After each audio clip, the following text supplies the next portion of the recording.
Listen here now, chillin'. Gather close to this old bent tree what's seen more tears than the Savannah River got water. I's gonna tell you about a woman named of Bessie. Sweet Bessie they called her at first, but Lord have mercy. That sweetness got burned out of her soul by fire and iron and shame so deep, it carved her name in the book of vengeance. Down in them Georgia red clay hills, on Willow Creek Plantation where the whipping post stood tall as judgment, and the auction block drunk more blood than whiskey, there lived a girl born into chains in the year of our sufferin' Lord 1835. Her story ain't written in no white man's book, no sir. It's carved in the bark of cypress trees, whispered in the hush harbors where we prayed in secret, buried in the gopher dust at the crossroads where spirits walk. This here tale got horror in it, got humiliation that'd make the devil himself turn away. But it also got something them masters never could kill. It got resistance, sweet Jesus. It got revenge, slower than molasses but certain as death. The old ones say, man who plant cruelty gonna harvest pain. And Bessie, she made sure that harvest come in full. So settle your hearts and steel your souls, 'cause what I'm about to tell you is truth wrapped in tears, memory dipped in poison, justice served cold from the grave. This is the testimony of Bessie who ate shame and served death. In them days of deep sorrow, when the cotton fields stretched white as bleached bones under the devil's own sun, a child was born in the dark quarters of Willow Creek Plantation. The year was 1835, though time meant nothing to us slaves. We marked our days by cotton seasons and whippings, by babies sold and old ones buried. The mama's name was Benny, a woman stolen from African shores, her tongue still holding songs from across the Middle Passage waters. She labored through the night while the overseer's dogs barked at shadows, and the white folks slept peaceful in their big house on the hill, never knowing that down in cabin number 7, a seed of fire was pushing into this cruel world. "Push, sister, push," whispered Tia Ruth, the old conjure woman whose hands knew roots and birth in both. Her fingers worked with herbs from the swamp, devil's shoestring to ease the pain, High John the Conqueror root tucked under the birthin' mat for protection. The other women hummed low, a spiritual so soft it was almost silence, but them songs carried power the white folks never understood. Benny's water broke like the Red Sea partin', and she gripped the rough timber of the cabin wall, her back still carrying scars from last month's whippin' when she'd been caught singing in Yoruba tongue. Master Hargrove didn't allow no African talk on his land. Said it was devil's language, though the real devil walked on 2 legs and owned 200 souls. I see the head. Tia Ruth's voice cracked with something between joy and sorrow, 'cause every child born in bondage was a blessing and a curse both. The baby girl slipped into her ancient hands, covered in birth blood and destiny, her first cry cutting through the night like a prophet's wail. Lord of glory. She got a powerful voice, one woman whispered, fearful-like. But Abeni just looked at her daughter with eyes that had seen the belly of slave ships, and she sang, Lord, how she sang, a lullaby from the other side of the ocean, words that meant warrior and unbroken in a tongue the Georgia dirt had never heard before. Outside, the overseer's footsteps crunched on gravel. Samuel Croft, mean as a copperhead and twice as poisonous, was making his midnight rounds. The women went still as stones, covering the baby's mouth gentle, holding their breath. Every sound in them quarters was monitored, every joy taxed with fear.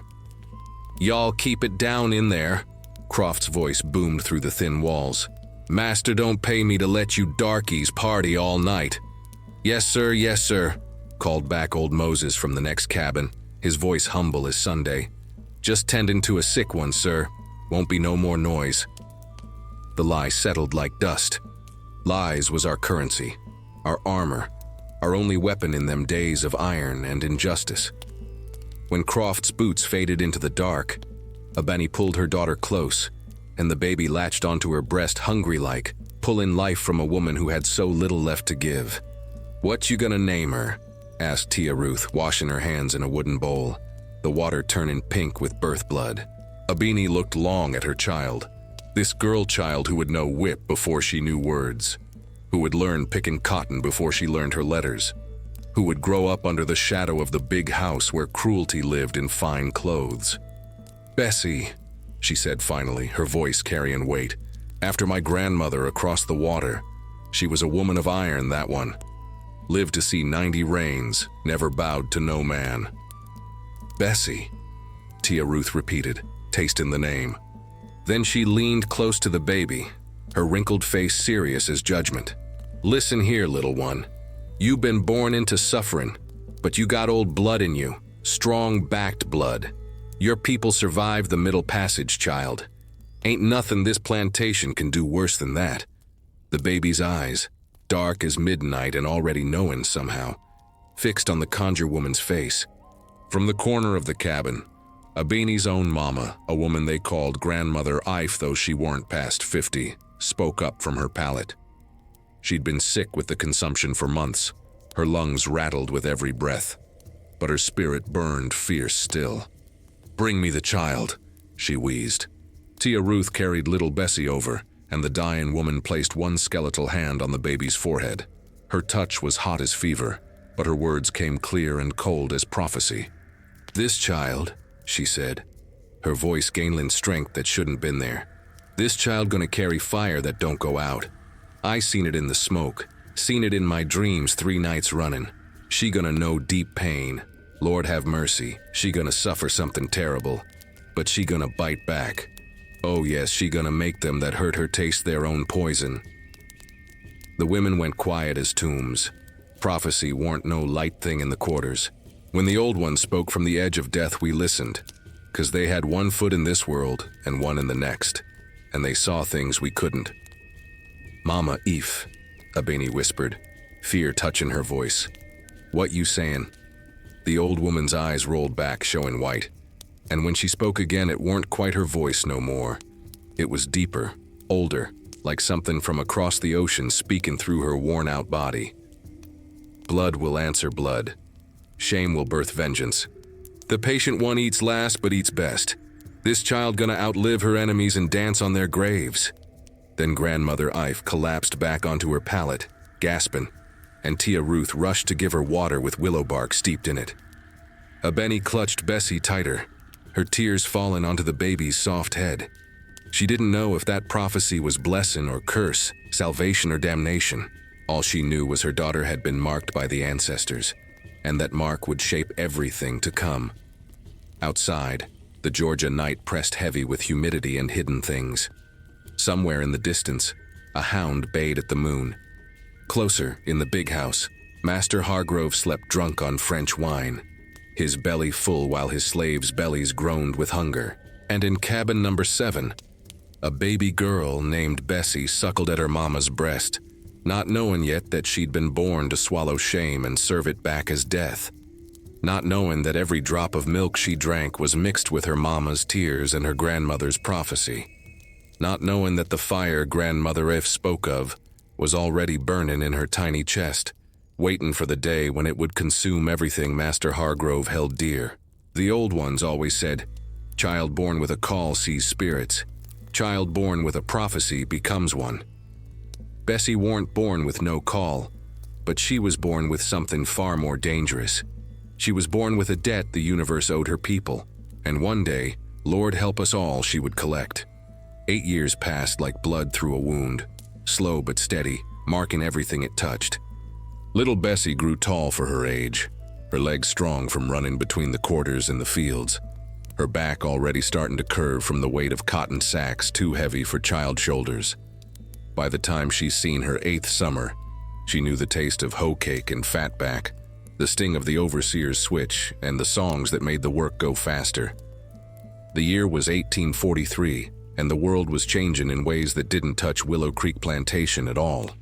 Up north, folks was talking about abolition, but down in the Georgia red clay, Master Hargrove's word was still law, his whip was still gospel, and his 200 slaves was still property, counted same as livestock in his ledger books. "Get on up, gal." Abeni shook Bessie awake before dawn when the sky was still purple dark, and the rooster hadn't even thought about crowing. "Field bell gonna ring soon, and you know Croft don't wait for nobody." Bessie rubbed sleep from her eyes with small fists. Her pallet was just a burlap sack stuffed with pine straw, laid on the dirt floor of the cabin she shared with Mama, 2 other families, and whatever rats and roaches claimed the corners. The air was thick with the smell of unwashed bodies, wood smoke, and the sweet rot of the slop bucket in the corner. "Mama, my fingers still hurt from yesterday," Bessie whimpered, showing her small hands. The tips of her fingers was raw and bleeding where the cotton bowl's sharp parts had pierced the skin. Some of the cuts was already festering, turning angry red. Abini's face went soft for just a moment, just a heartbeat, then hardened again with the armor every slave Mama had to wear. "I know, baby. I know it hurts something terrible, but you show that pain and Croft gonna say you lazy, gonna say you need motivation." She said the last word, bitter-like, 'cause motivation on Willow Creek meant the whip. She took Bessie's hands and rubbed them with a paste Tia Ruth had made, plantain leaves mixed with lard and a touch of turpentine. It stung fierce, but it would keep infection from setting in deep. The field bell started its mournful clang, and all through the quarters, folks stirred like the dead rising. Old bones creaked, young ones whimpered, and everybody moved with the mechanical rhythm of people who'd done this same dance every day of their lives. Bessie pulled on her only dress, a rough sackcloth thing that used to be longer, but she'd grown and nobody had time for sewing adjustments. Her feet was bare and would stay bare till winter cold made Master Hargrove hand out wooden shoes, more torture than protection. Outside, the sky was lightening to a gray that promised another skinning heat of a day. The cotton fields stretched out like an ocean of white, each boll needing to be picked, each row needing to be cleared before the season turned. "Stay close to me today," Benny whispered as they joined the stream of slaves heading toward the fields. "And if you see Master Hargrove coming, you keep your eyes down, you hear? Don't look at him direct. Don't speak unless spoken to. And for God's sake, don't cry no matter how bad it hurts." "Yes, Mama."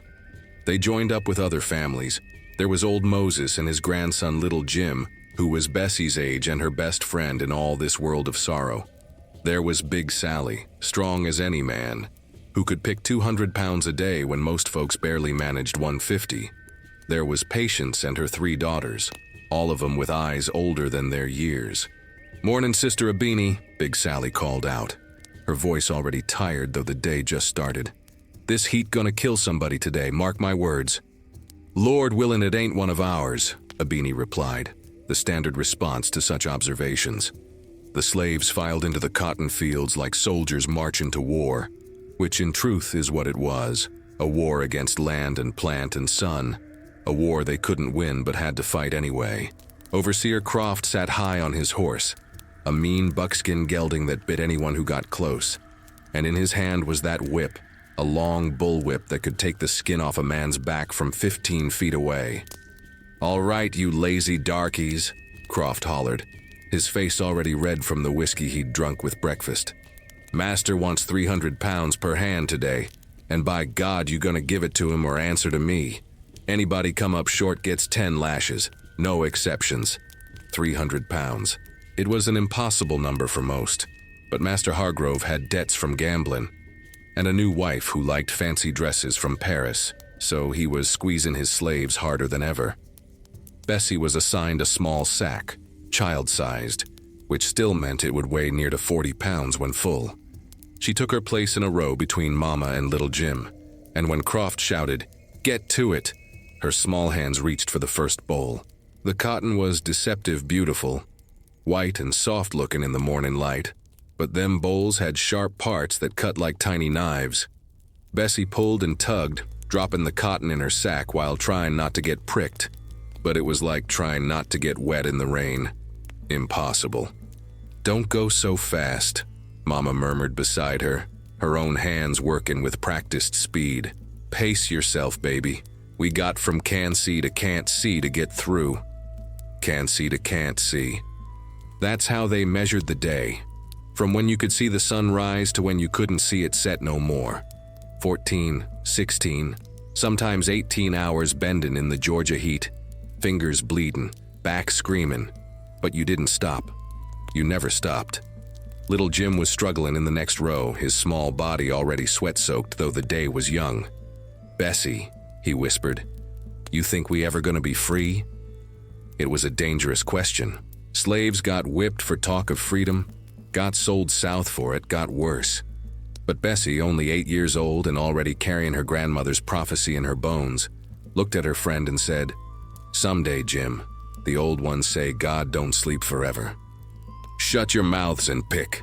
Croft's voice cracked across the field like thunder, and both children went quiet, hands moving faster. The sun climbed higher, turning cruel. Sweat poured down Bessie's face, stinging her eyes, but she didn't dare stop to wipe it. Her fingers started bleeding again, leaving tiny red spots on the white cotton like accusation. Her back hurt from bending, her legs trembled, and her stomach growled with hunger. Breakfast had been just a handful of cornmeal mush, not near enough for this kind of labor. Around noon, when the heat was thick enough to choke on, a commotion erupted 3 rows over. Old Moses had collapsed, his grandson screaming for help. But Croft just rode over casual-like and looked down at the fallen man. "Get up, you old faker," the overseer said.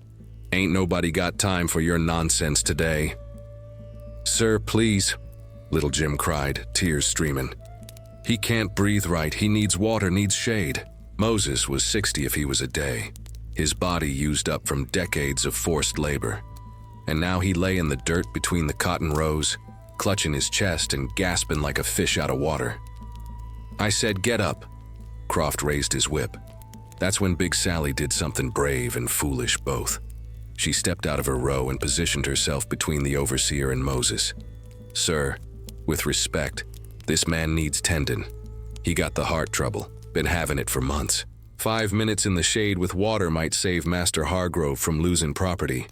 She phrased it smart, made it about the master's loss, not Moses's life, 'cause that's the only language Croft understood. The overseer's face went purple with rage. "You telling me my business, gal?" "No, sir, just—" The whip sang through the air and caught Big Sally across the shoulders. She didn't cry out, didn't give him the satisfaction, but Bessie saw her flinch, saw the blood start to seep through her dress. "Anybody else want to play doctor today?" Croft roared, looking around at the frozen slaves. "Anybody?" Silence heavy as stones. "That's what I thought. Moses, you got 2 minutes to get your black ass upright, or I'm gonna assume you dead and have you dragged to the woods." It was little Jim who got his grandfather to his feet, the boy's small body supporting the old man's weight. Moses's lips had gone blue, but he stood, swaying like a tree before it falls, and went back to picking with hands that shook like leaves in a storm. Bessie watched all this with eyes that recorded everything, that stored it somewhere deep where hate could grow strong roots. She looked at Croft on his horse, looked at his red face and his whip hand, and something her grandmother had said whispered in her mind. Blood will answer blood. Not today, maybe, not tomorrow, but someday. The afternoon dragged on like a wounded animal refusing to die. Bessie's sack got heavier with every handful of cotton, till it felt like she was dragging a corpse behind her. When she finally reached the end of her row and stumbled to the weighing station, her hands was bleeding bad, and her whole body trembled. 38 pounds, called out the driver, a slave named Thomas who'd sold his soul to be Croft's helper in exchange for easier work. "That ain't enough, little gal. You got to do better tomorrow or you gonna learn what the post feels like." Bessie just nodded, too tired to speak, too young to fully understand that the post meant the whipping post where slaves got tied and flayed open. Mama's weight came in at 160 pounds, 20 short of the requirement. Abeni's face went white when she heard the number. "Please," she begged Thomas, though begging from him was like begging from a stone. "I got a child to care for. I can't take no whipping right now. I'll make it up tomorrow, I swear on." "Rules is rules," Thomas said, not even looking at her. "You know Croft don't play."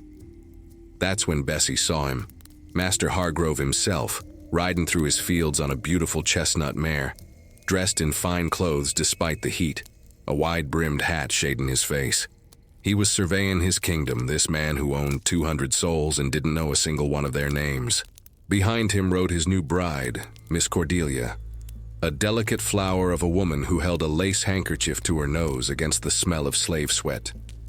My, Miss Cordelia said in her honeyed Georgia drawl. Such primitive creatures, working like animals in the heat. Don't they ever tire, Mr. Hargrove? They tire, my dear, the master replied with a chuckle. But that's what the whip is for. Motivation. There was that word again. Motivation. Hargrove's eyes swept over his property. The bent backs, the bleeding hands, the exhausted faces. And then his gaze landed on little Bessie. She'd forgotten Mama's warning, forgotten to look down, and for just a second, her eyes met his. It was like looking into the face of cold itself. Hargrove's eyes was pale blue, empty of mercy or recognition. The eyes of a man who saw people as numbers in a ledger book. But there was something else there too. Something Bessie was too young to name, but old enough to fear. Pretty little thing, he murmured, so quiet Miss Cordelia didn't hear. They grow up fast, don't they? Then he rode on, leaving Bessie standing frozen with a chill running through her despite the murderous heat. That night, after the field bell finally released them from labor, after the pitiful dinner of cornbread and collard greens, after the mandatory prayer meeting where they had to thank God for Master Hargrove's kindness, Bessie lay on her pallet in the dark and listened to the sounds of the quarters. Somebody was crying softly in the next cabin. Somebody else was coughing blood. And from outside, near the edge of the woods, came the sound of leather on flesh and a man's voice begging for mercy that wouldn't come. Mama was getting her 20 lashes for coming up short on weight. Bessie covered her ears and bit her own hand to keep from screaming, tasting blood and dirt, and the bitter knowledge that this was her life. This was all their lives. And it wouldn't change unless somebody made it change. Mama, she whispered into the dark, though Benny couldn't hear her. I'm gonna make 'em pay someday, I promise, I promise. And somewhere in the spirit realm, Grandmother Ife's ghost smiled, 'cause prophecy was starting to take root, and the fire that didn't go out was beginning to kindle.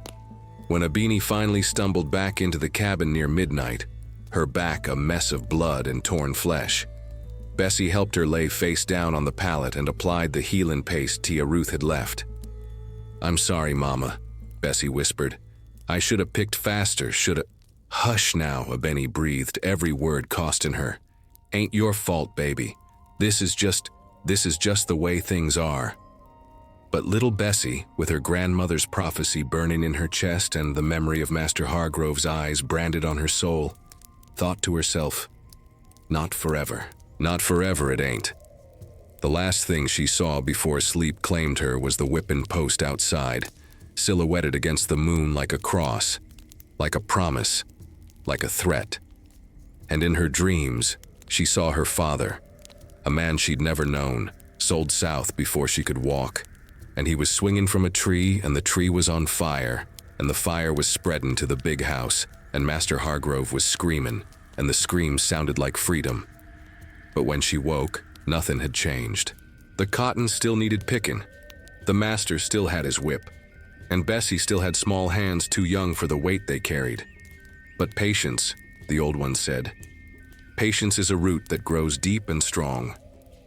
And in the darkness of cabin number 7, that root was taking hold. 4 years crawled by like wounded animals, each one marking Bessie's body with new scars and her soul with darker knowledge.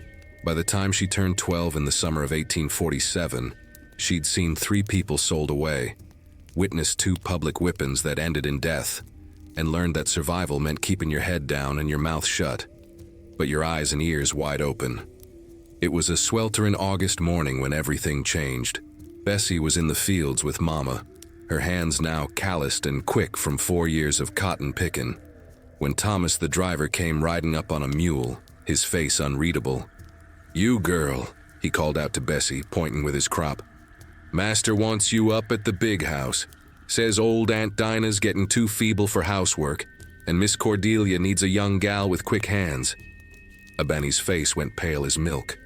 Every slave mama knew what it meant when a young girl got called to the big house, knew the dangers that lurked in them fine rooms where white men's appetites ran unchecked, and slave girls had no protection under law or God. Sir, please, Abani started, but Thomas cut her off. Ain't my decision, woman. Master's orders. Girl goes now. Bessie looked at her mama, saw the terror swimming in her eyes, and wanted to run. Run to the woods, run to the swamp, run anywhere but toward that white mansion on the hill that looked like heaven but held hell in its belly. Go on, child, a Benny whispered, pulling Bessie close for just a heartbeat. Remember what I taught you. Keep your eyes down. Don't speak unless spoken to. And if, her voice broke, if any of them white men's tries to touch you wrong, you come find me, you hear? Don't matter what they threaten, you come find me. Yes, Mama, Bessie breathed, her heart beating like African drums in her chest. The walk from the fields to the big house felt like walking to judgment. Bessie's bare feet kicked up red dust on the path, and she could feel eyes watching her from the other slaves. Some pitying, some relieved it weren't their daughters, all understanding the dangerous game she was about to enter. The big house rose up like a temple to white supremacy, its columns tall and proud, its windows gleaming in the sun like watchful eyes. Bessie had never been inside before. Field slaves didn't enter the master's domain except for punishment or sale. But now them big doors opened, and she stepped from the harsh sunlight into a different world entirely. The entry hall was cool and dim, a mercy after the field's brutal heat. But it was also overwhelming. More space and finery than Bessie had ever seen. Crystal chandeliers hung from ceilings painted with angels and clouds. Furniture carved from dark wood sat on carpets thicker than any blanket she'd ever slept under. Paintings of stern white faces stared down from the walls, judging everything with dead eyes. Lord, have mercy, she whispered before she could stop herself. You'll address the Lord in the servants' quarters, not in my hallway, came a sharp voice. Miss Cordelia appeared at the top of the grand staircase, her crinoline dress taking up half the width, her hair piled high in the latest fashion. She descended like a swan, all grace and cruelty mixed. This is the girl, she asked Thomas, who'd followed Bessie inside. Yes, ma'am, name's Bessie. She's Abini's daughter, the one Master mentioned. Miss Cordelia circled Bessie like a buyer at an auction, examining her from every angle. She's comely enough, I suppose. A bit darker than I prefer for housework, but Aunt Dinah assures me she's trainable. She lifted Bessie's chin with one gloved finger, forcing eye contact. Can you read, girl? It was a trap. Bessie knew it immediately. Slaves caught reading got sold or worse. Literacy was rebellion in Master Hargrove's eyes, same as running or refusing work. But something in Miss Cordelia's face suggested she already knew the answer. No, ma'am, Bessie lied, smooth as silk. Miss Cordelia's lips curved in a smile that didn't reach her eyes. Good. Ignorant servants are obedient servants. You'll start in the kitchen under Aunt Dinah's supervision. Your duties will include cleaning, cooking assistance, and general household maintenance. You'll sleep in the servants' quarters behind the kitchen, not in the slave cabins anymore. Your mother will be informed. She paused, her voice dropping to something almost confidential. And Bessie, if you prove useful and discreet, life in this house can be far easier than life in those fields. Do you understand what I'm saying? Yes, ma'am, Bessie murmured, though she understood far more than Miss Cordelia intended. Understood that discreet meant keeping secrets, that useful meant doing whatever was asked without question, and that easier was relative when you were still property. The kitchen was a world unto itself, a hot and busy domain ruled by Aunt Dinah, a woman near 70 with hands gnarled from decades of labor, but eyes still sharp as broken glass. She sat on a stool near the massive fireplace, supervising 2 other slaves. Mary, a woman in her 30s who kneaded bread with mechanical precision, and young Peter, a boy of 14 who turned the spit where a pig roasted. So you the new one, Aunt Dinah said, looking Bessie up and down. A Benny's girl. I knew your grandmama Ife before she passed. That was a woman with the sight, Lord rest her. You got any of that in you? Bessie hesitated, then nodded slightly. Good. You gonna need it in this house. Aunt Dinah gestured around the kitchen. This here's where the master and mistress eat 3 times daily, plus entertaining guests. We prepare everything from scratch. Bread, preserves, meats, desserts, everything. You'll start with simple tasks and work your way up, but listen here, child, and listen good. She motioned Bessie closer, lower in her voice so Mary and Peter couldn't hear. "This kitchen is the heart of the big house. Food comes through here before it reaches Master Hargrove's lips. You understand what I'm saying? Aunt Dinah's been cooking for this family 30 years, and in that time, I've learned secrets that could bring this whole plantation down. Where the money's kept, who's cheating on who, which overseers are thieves, and most importantly, her eyes glittered with dangerous knowledge. I know every poisonous plant that grows in Georgia soil, and I know which ones kill quick and which ones kill slow." Bessie's breath caught. This was treasonous talk, the kind that got you burned alive if the wrong ears heard it. "Why you telling me this?" she whispered.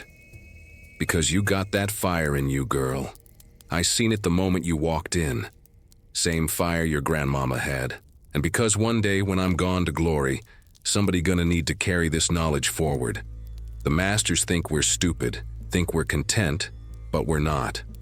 We're patient, we're watching, and we're waiting for the right moment to strike." Before Bessie could respond, the kitchen door swung open, and Master Hargrove himself strode in, his presence filling the room like smoke. He was a big man, gone soft around the middle from too much rich food and French wine, but still powerful in the way that white men with money and law on their side was always powerful. "Dinah, I'm expecting guests for supper tomorrow night," he announced, not even glanced at the slaves as people, just as furniture that happened to breathe. "Senator Whitmore and his wife. I want your best. Roasted duck, sweet potato pie, all of it. No excuses." "Yes, master," Aunt Dinah replied, her voice suddenly humble and submissive, a complete transformation from moments before. Then Hargrove's eyes landed on Bessie, and she felt her stomach drop like a stone down a well. His gaze traveled over her in a way that made her skin crawl, lingering on her developing body in a manner that was anything but paternal. "This the new kitchen girl?" he asked Dinah, though his eyes never left Bessie. "Yes, sir. Abini's daughter, like you requested." He stepped closer and Bessie could smell whiskey and tobacco on his breath. "Look at me, girl." Bessie raised her eyes, every instinct screaming at her to run, but there was nowhere to go. She was trapped in this kitchen, in this house, in this life. Hargrove reached out and touched her cheek with one finger, stroking it like you'd pet a dog. "Pretty thing. How old are you now?" 12, sir," Bessie managed, her voice barely a whisper. 12, he repeated, something dark flickering in his pale eyes. "Almost a woman. You'll fill out nicely in another year or two." He let his hand drop, but the violation of that touch lingered on her skin like poison. "See that you work hard, girl. I expect excellence from my house servants. Disappoint me and you'll find yourself back in those fields, or sold to someone less generous than I am." "Yes, sir," Bessie breathed. He left as abruptly as he'd arrived, and Bessie stood frozen until she heard his footsteps fade down the hallway. Only then did she start to shake, her whole body trembling with delayed terror and rage. "Steady now," Aunt Dinah said, grabbing her arm. "That's the master's way, reminding you who owns you, body and soul. But here's what you need to remember, child. He may own your body under the law, but your soul, that's yours. And your mind, that's yours too. They can't take what you don't give them." Over the following weeks, Bessie learned the rhythms of big house life. She woke before dawn to help start the kitchen fires. She learned to prepare elaborate meals for people who wouldn't spit on her if she was on fire. She cleaned silver that cost more than her mama would earn in a lifetime. She served at table, invisible as air, while white folks discussed politics and property values and the Negro problem. And she learned to read. It happened by accident at first. Miss Cordelia had a habit of leaving books scattered throughout the house, novels and poetry and religious texts. One afternoon, while cleaning the parlor, Bessie found a Bible left open on a side table. She'd learned letters years ago from a kind overseer who'd been dismissed for teaching slaves, but she'd never dared practice. Now, alone in the quiet parlor, she sounded out words. For God so loved the world. The words unlocked something in her mind, a hunger she didn't know she had. From that day forward, whenever she could steal moments alone with books, she read. She read haltingly at first, then with growing confidence. She read about ancient Rome and modern Paris. She read about revolutions and freedom and justice, words that felt like weapons she was hiding under her tongue. She read about poisons, too, in Miss Cordelia's book of medicinal plants. Belladonna, hemlock, foxglove, deathcap mushrooms. Each entry described symptoms and dosages with scientific precision, never realizing that a slave girl was memorizing every word, storing them away like ammunition for a war not yet declared. 3 months into her service at the big house, Bessie discovered the master's study late one night while delivering brandy. In his drunken state, he'd left papers scattered across his desk, ledgers showing plantation finances, letters discussing slave prices, and a map of the Underground Railroad routes his paddy rollers were supposed to monitor. She memorized what she could in the 30 seconds she had, knowing this information might save lives someday. As she turned to leave, her eyes fell on a decanter of whiskey, Hargrove's prized Kentucky bourbon that he drank every night before bed. The crystal caught the lamplight, beautiful and fragile, and Bessie thought about what Aunt Dinah had said about plants that kill slow. Not yet, something inside her whispered. Not yet, but soon. When the time is right. When the poison is perfect. When the vengeance is certain. She left the study and returned to her small room behind the kitchen, where she lay awake staring at the ceiling and thinking about words like freedom and justice and retribution. And in the darkness she smiled for the first time in months. Not a happy smile, but the smile of someone who'd just discovered they had teeth. Outside, the Georgia night pressed close, and somewhere in the slave quarters, a Benny lay awake worrying about her daughter in that big house full of dangers. But Bessie weren't the helpless child who'd left the fields 3 months ago. She was becoming something else entirely. Something patient, something watchful, something that would remember every slight, every touch, every violation, and would one day answer them all with interest compounded over years. The masters thought they was teaching her to serve. They didn't realize they was training their own executioner. The year turned to 1848, and with it came a winter that froze the red Georgia clay hard as judgment. Bessie had been working in the big house for near 6 months now, her hands softer than they'd been in the fields, but her heart growing harder with each day that passed. She'd learned to move through them fine rooms like a ghost, invisible and silent, watching everything while seeming to see nothing. It was a bitter February morning when the news came that would crack her world open like an egg dropped on stone. Master Hargrove had been losing at cards again. The plantation owners of the Georgia Low Country liked to gather at each other's estates for weekend parties, drinking, gambling, discussing politics and the price of cotton while their wives gossiped and their slaves served. Hargrove fancied himself a skilled card player, but the truth was he was a fool with more pride than sense, and his losses had been piling up like bodies after a plague. Bessie first heard about it while serving breakfast in the dining room. Miss Cordelia sat at one end of the long mahogany table, her face pinched with worry, while Hargrove occupied the other end, his expression thunderous. $5,000, Richard, Miss Cordelia hissed, trying to keep her voice low but failing. You lost $5,000 to that carpetbagger Nathaniel Ross. We don't have that kind of money liquid, not with the new irrigation system you insisted on installing. I'm aware of our financial situation, Cordelia, Hargrove snapped, cutting into his ham with violent strokes. I don't need you harping on it like some fishwife. Then how do you propose we pay? Ross is demanding settlement by month's end, or he's threatening to— I know what he's threatening, Hargrove interrupted, and I have a solution. Bessie's hands trembled slightly as she poured coffee, but she kept her face blank, her ears sharp. We'll sell off some of the surplus stock, Hargrove continued, his tone matter-of-fact as if he weren't discussing human beings like they was cattle. Field hands are fetching good prices right now with everyone expanding their cotton acreage. I'll hold a private sale next week. Invite Ross and some other interested buyers. Should clear our debt and provide some extra capital. Miss Cordelia nodded, relief flooding her pretty face. Oh, Richard, that's brilliant. Which ones were you thinking? And that's when Bessie's whole world stopped. That strong buck Josiah, for one, Hargrove said, swallowing coffee. A Beanie's boy. He's what, 17 now? Prime age, strong back, no troublemaker tendencies. Should fetch at least 1,200. The coffee pot slipped from Bessie's numb fingers, crashing to the floor in an explosion of porcelain and hot liquid. The sound echoed through the dining room like a gunshot. "You clumsy girl!" Miss Cordelia shrieked, jumping up from her chair. "Look what you've done! That was my grandmother's china!" But Bessie couldn't hear her. Couldn't hear nothing except the roaring in her ears and the single word repeating like a death knell. Josiah.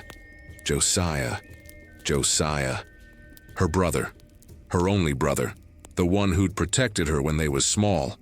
Who'd taken whippings meant for her. Who'd whispered stories on cold nights to make her forget the hunger in her belly. The boy, no, man now, who'd promised that someday, somehow, they'd all be free together. "I'm sorry, ma'am," Bessie gasped, dropping to her knees to pick up the shards with bare hands, not even feeling when they cut her palms. "I'm so sorry. I didn't mean—" "Get out of my sight," Miss Cordelia commanded, her face flushed with anger. "Aunt Dinah will deal with you appropriately." Bessie fled from the dining room, her feet carrying her without thought to the kitchen where Aunt Dinah took one look at her face and knew something terrible had happened. "Child, what, they gonna sell Josiah?" Bessie choked out, the words ripping from her throat like broken glass. "Master Hargrove lost money gambling, and he gonna sell my brother to pay his debts." Aunt Dinah's face went grave. She'd seen this story play out 100 times or more. Families torn apart to settle white men's accounts. Children sold away from mothers. Husbands separated from wives. All to satisfy the endless appetite of an economic system built on human misery. "When?" she asked quietly. "Next week, private sale."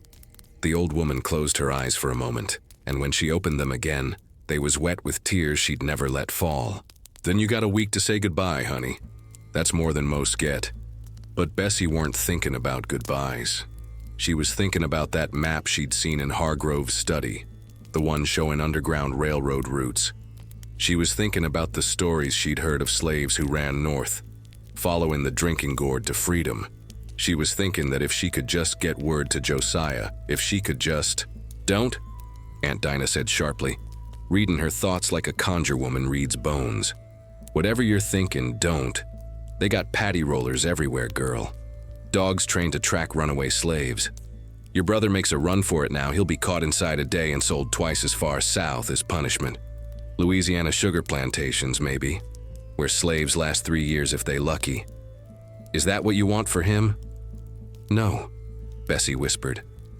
"But I can't just let them—" "You can and you will," Aunt Dinah interrupted, her voice hard as iron. "Because that's what it means to be a slave, child. You endure what you cannot change, and you wait for the day when you can strike back. That day ain't today." The week that followed was the longest of Bessie's young life. She managed to steal away one evening to the slave quarters, where she found Josiah sitting outside the cabin he shared with 3 other field hands, sharpening a hoe blade in the dying light. He'd grown tall and strong, his shoulders broad from years of cotton picking, his hands calloused and scarred.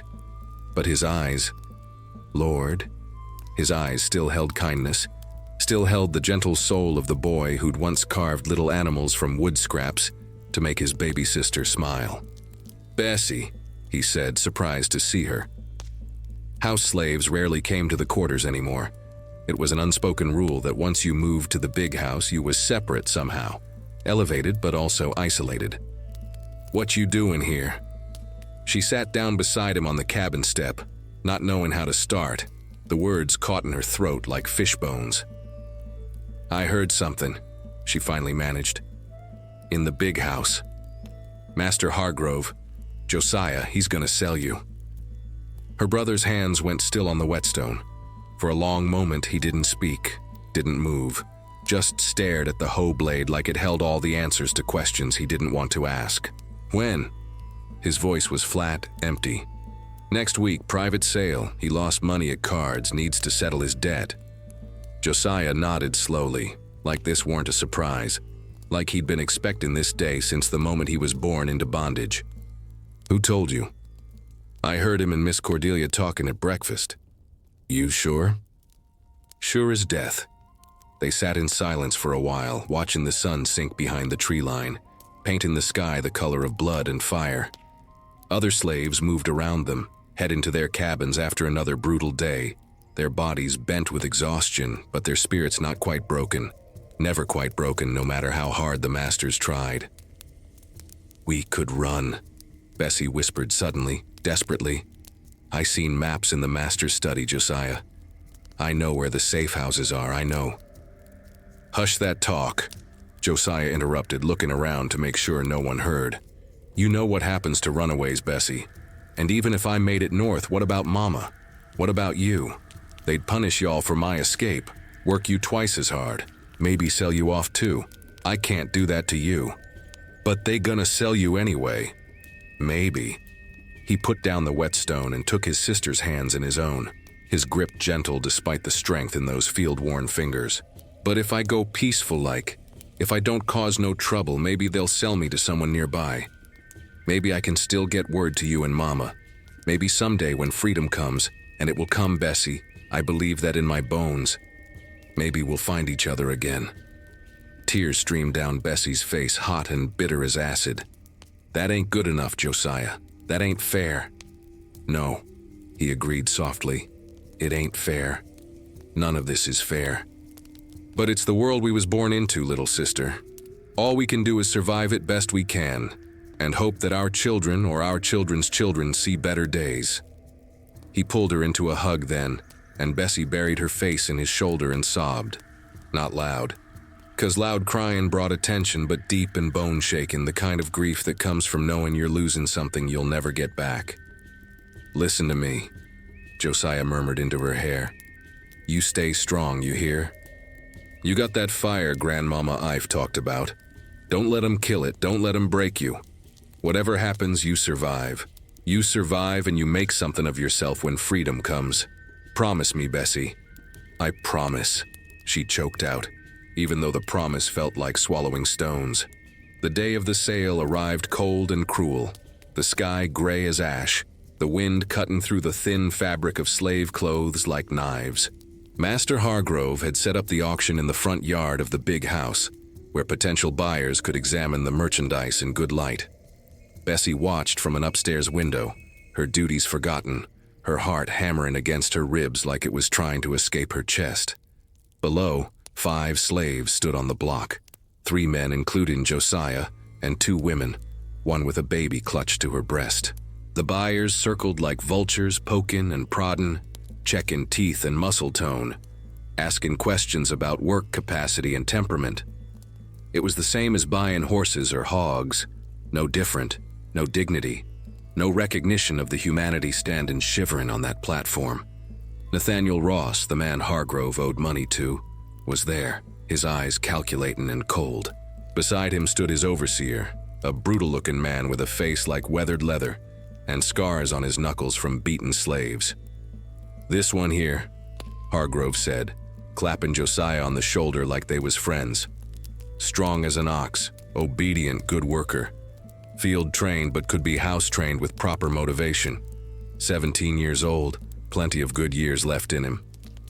Ross walked around Josiah slowly, examining him from every angle. Open your mouth, boy. Josiah obeyed, letting the white man check his teeth like he was livestock. Any health problems, consumption, heart trouble? Healthy as they come, Hargrove assured him. Hasn't missed a day's work in 3 years. Strip, Ross commanded. Bessie's hands clenched on the windowsill hard enough to hurt, her nails digging into the painted wood. She wanted to look away but couldn't, forced to witness this final degradation. Josiah removed his shirt and pants, standing in just his underlinen while strangers examined his body for imperfections, for scars, for signs of weakness. The February wind raised goosebumps on his skin, and Bessie could see him trembling, not from cold, but from the terrible violation of being reduced to meat, to property, to nothing. I'll give you 1,000, Ross said finally. He's worth at least 1,200, Hargrove countered. You won't find stronger stock in all of Georgia. They haggled like they was bargaining over the price of tobacco, while Josiah stood frozen, his eyes fixed on some distant point beyond the trees, beyond Georgia, beyond this moment entirely. Finally, they settled on $1,100. Ross counted out the money right there, cold cash exchange in hands while a human being's fate was sealed. "I'll send my wagon for him tomorrow morning," he told Hargrove. "Have him ready at dawn." That night, Bessie snuck out to the quarters one last time. She found Josiah sitting alone behind his cabin, his few belongings tied up in a scrap of cloth, an extra shirt, a tin cup, a small wooden carving of a bird he'd made years ago. "Where's he taking you?" Bessie asked, sinking down beside him in the dirt. "His plantation is up near Augusta," Josiah replied, his voice hollow. "About 80 miles north. Could be worse. I heard tell he's selling Ruth and her baby to a Louisiana sugar plantation. That's a death sentence, that is. You gonna try to run?" He shook his head. "Told you, Bessie. I run, they'll catch me and it'll be worse. Besides," he looked at her with eyes that held more wisdom than any 17-year-old should possess, "somebody got to survive to tell the story, right? Somebody got to remember all this suffering so that when freedom comes, folks know what we endured."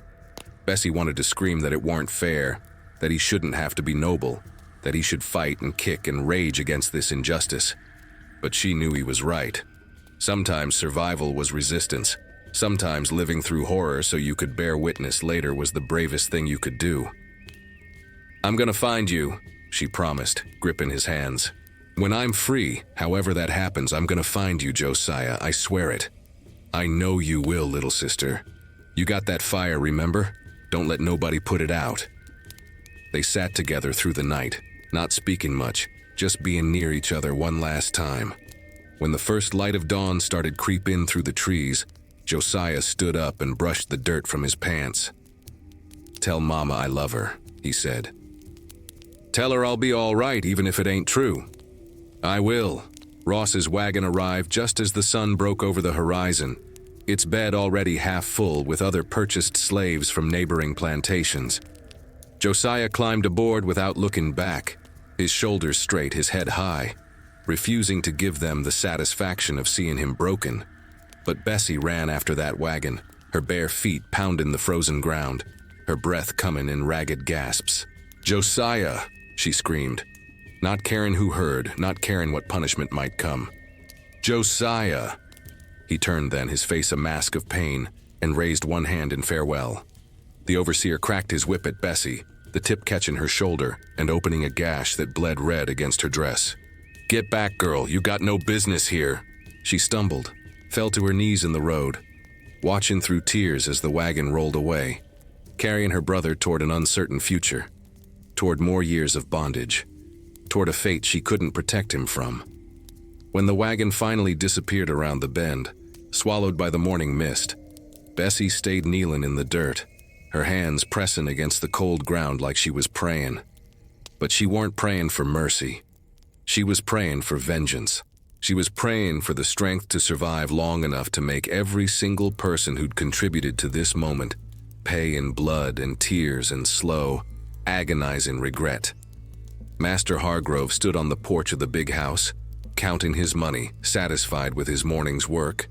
He didn't notice the slave girl kneeling in his driveway, didn't notice the way her hands clenched into fists, didn't notice the way her eyes, when she finally raised them, burned with a hatred so pure it could melt iron. He didn't know that he'd just created his own death, that in selling Josiah to pay his gambling debts, he'd signed his own warrant in blood and set a clock ticking toward his doom.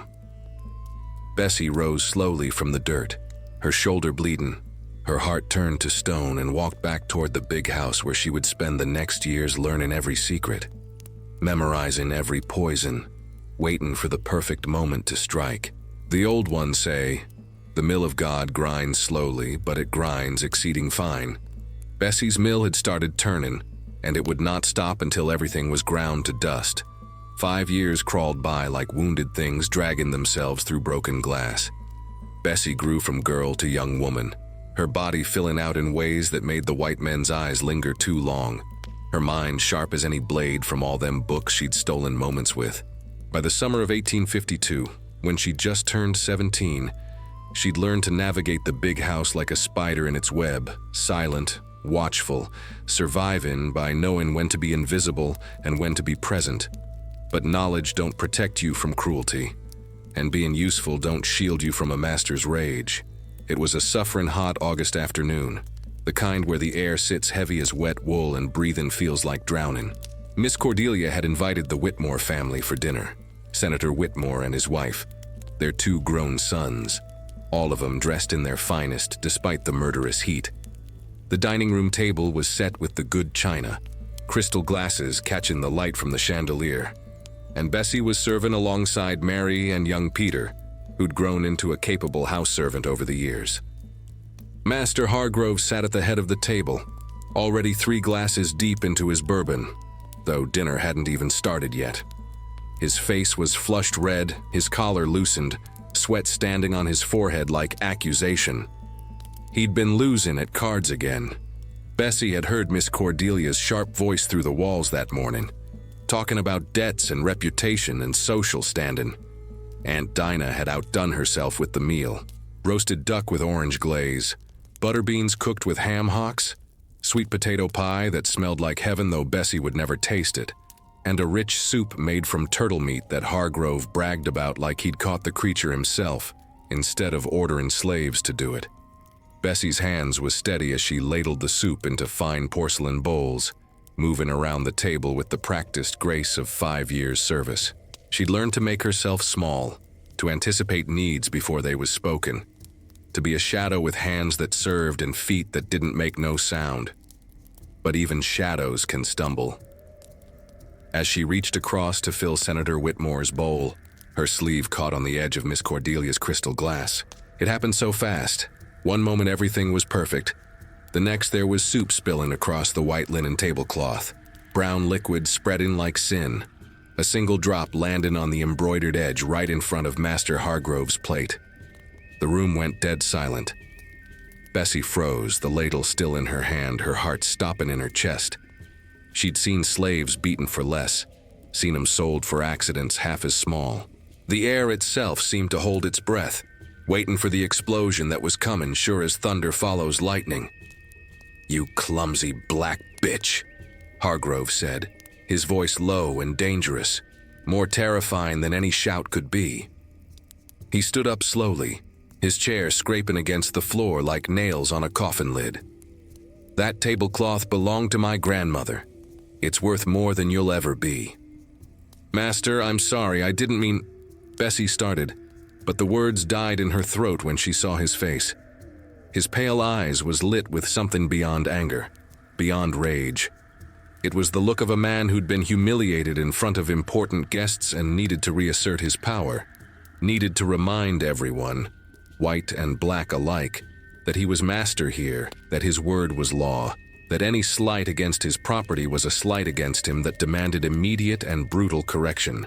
"Outside," he commanded. "All of you, house slaves, field hands, everyone. I want every Negro on this plantation in the yard in 5 minutes. Now." The dinner guests looked uncomfortable, shifting in their seats, but none of them spoke up. Why would they? This was a white man's right, his property to discipline as he saw fit. Senator Whitmore just dabbed his mouth with his napkin and took another sip of wine, like the destruction of a human being's dignity was just part of the entertainment.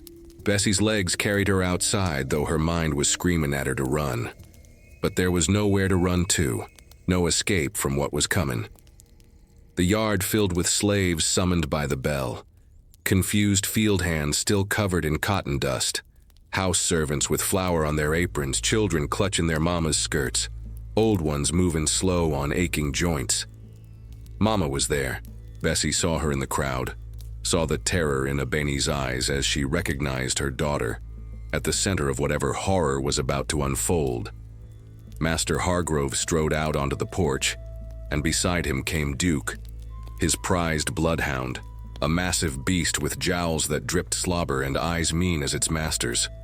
The dog had been trained to track runaways, had torn into more than one escaped slave over the years, and the sight of it made everyone go still with fear. "This girl," Hargrove announced, pointing at Bessie, "has shown disrespect to my household and my guests. She has demonstrated the natural laziness and incompetence of her race, and now she will be reminded of her place." He whistled, and Duke trotted forward, then squatted right there in the dirt yard and relieved himself, leaving a steaming pile of dog shit in the red Georgia clay. The slaves went silent as death, already understanding what was coming, their faces twisted with horror and pity both. Some of the children started crying, and their mamas shushed them quick, knowing that any sound might make things worse. "Bessie," Hargrove said, his voice almost cheerful now that he had his audience and his power on full display. "You're going to eat that, every bit of it, and you're going to do it right here in front of everyone, so they all understand what happens when you disrespect me and mine." The world tilted sideways. Bessie couldn't breathe, couldn't think, couldn't process what he'd just said. Surely he didn't mean, surely no human being would. But the look in his eyes told her he meant every word. "Master, please," she whispered, her voice breaking. "Please don't make me." "Did I stutter, girl?" "Eat it now." Samuel Croft, still the overseer after all these years and meaner than ever, grabbed Bessie by the arm and dragged her toward the pile of filth. She tried to pull away, tried to resist, but he was too strong, and when she struggled, he backhanded her across the face hard enough to split her lip. "Master said eat," Croft growled. "So you gonna eat or you gonna get the whip first and then eat?" Bessie looked out at the crowd of slaves, her people, her community, witnesses to her degradation.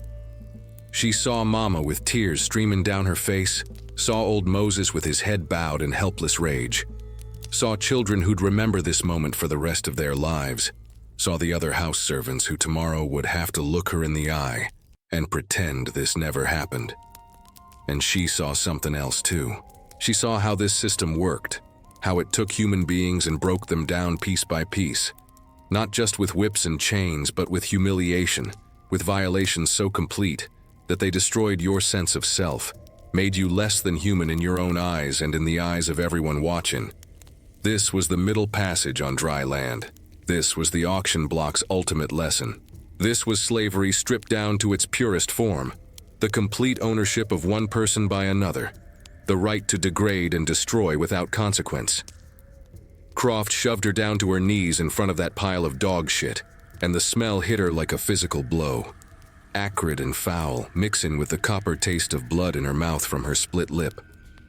"Please," she begged one more time, looking up at Hargrove with what little pride she had left. "Master Hargrove, I beg you, I'll take a whipping, I'll work double, I'll—" "Eat," he interrupted, and there was no mercy in that word, no humanity, just cold command. The overseer grabbed the back of her head and forced it down toward the filth. What happened next was something Bessie's mind tried to block out, even as it was happening, tried to separate from, tried to bury in some deep place where memories go to die. But she couldn't escape it. Her mouth touched that foul mess, the taste exploding on her tongue, bitter and vile and wrong in ways that went beyond physical disgust into spiritual violation. She gagged, her body rejecting what she was being forced to consume. But Croft held her head down, and Hargrove watched with satisfaction, and the dinner guests observed from the porch like it was some kind of exotic entertainment, and 200 slaves stood frozen in witness to a degradation so complete it seemed to poison the very air. Tears streamed down Bessie's face mixing with the filth, and she heard sounds coming from her own throat that didn't seem human.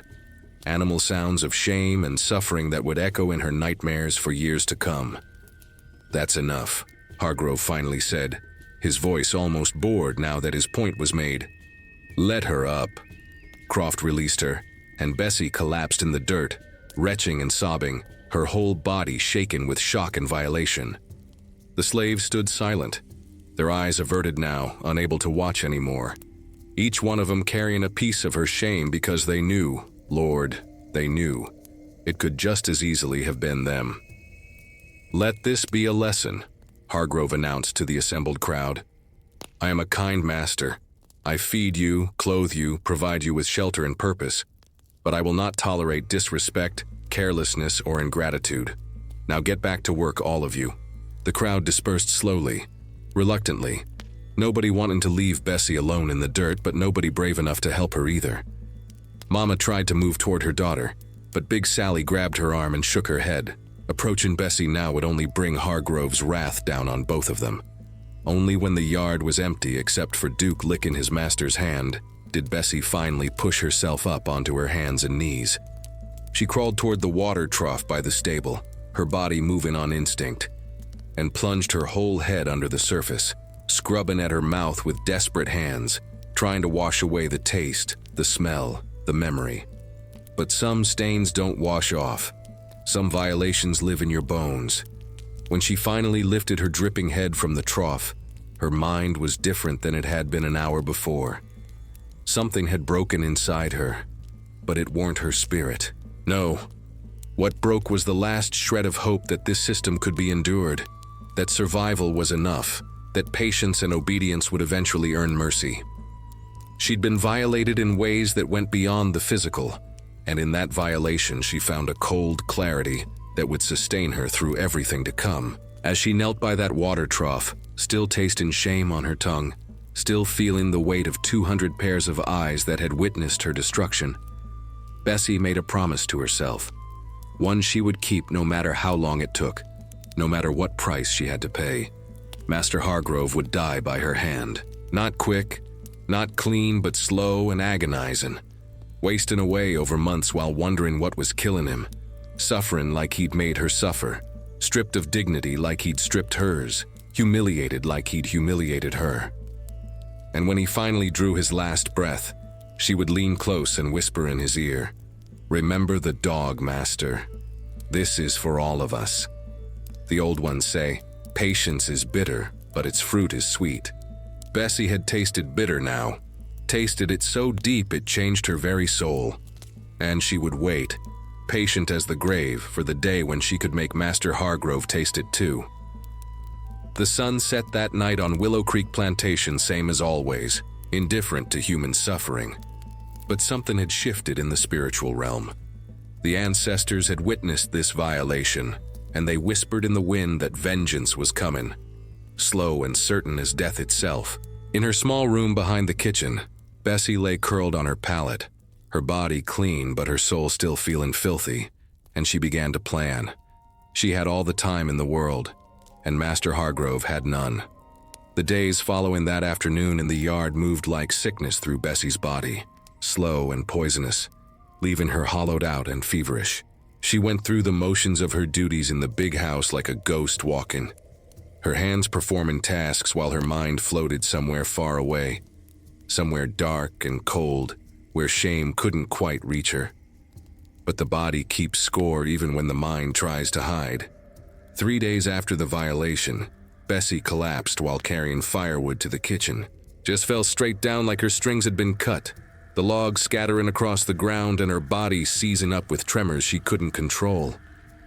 Mary found her there, shaking and moaning, her eyes rolled back showing white, her mouth foaming like she had the rabies. "Lord have mercy!" Mary screamed, dropping to her knees beside the girl. "Somebody get Aunt Dinah! Get Tia Ruth! This child's dying!" But Aunt Dinah was already coming, moving faster than her old bones should allow, her face set with the grim knowledge of someone who'd seen this sickness before, the kind that don't come from germs or bad water, but from trauma so deep it attacks the soul itself and makes the body give up fighting. "Get her to my room," Dinah commanded, and Peter and Mary lifted Bessie between them, carrying her through the kitchen to the small chamber where Dinah slept. They laid her on the narrow bed, and Dinah immediately started assessing, checking pulse, feeling for fever, lifting eyelids to examine the pupils. "Fetch Tia Ruth from the quarters," she told Peter. "Tell her it's urgent. Tell her to bring her root bag. Go now, boy."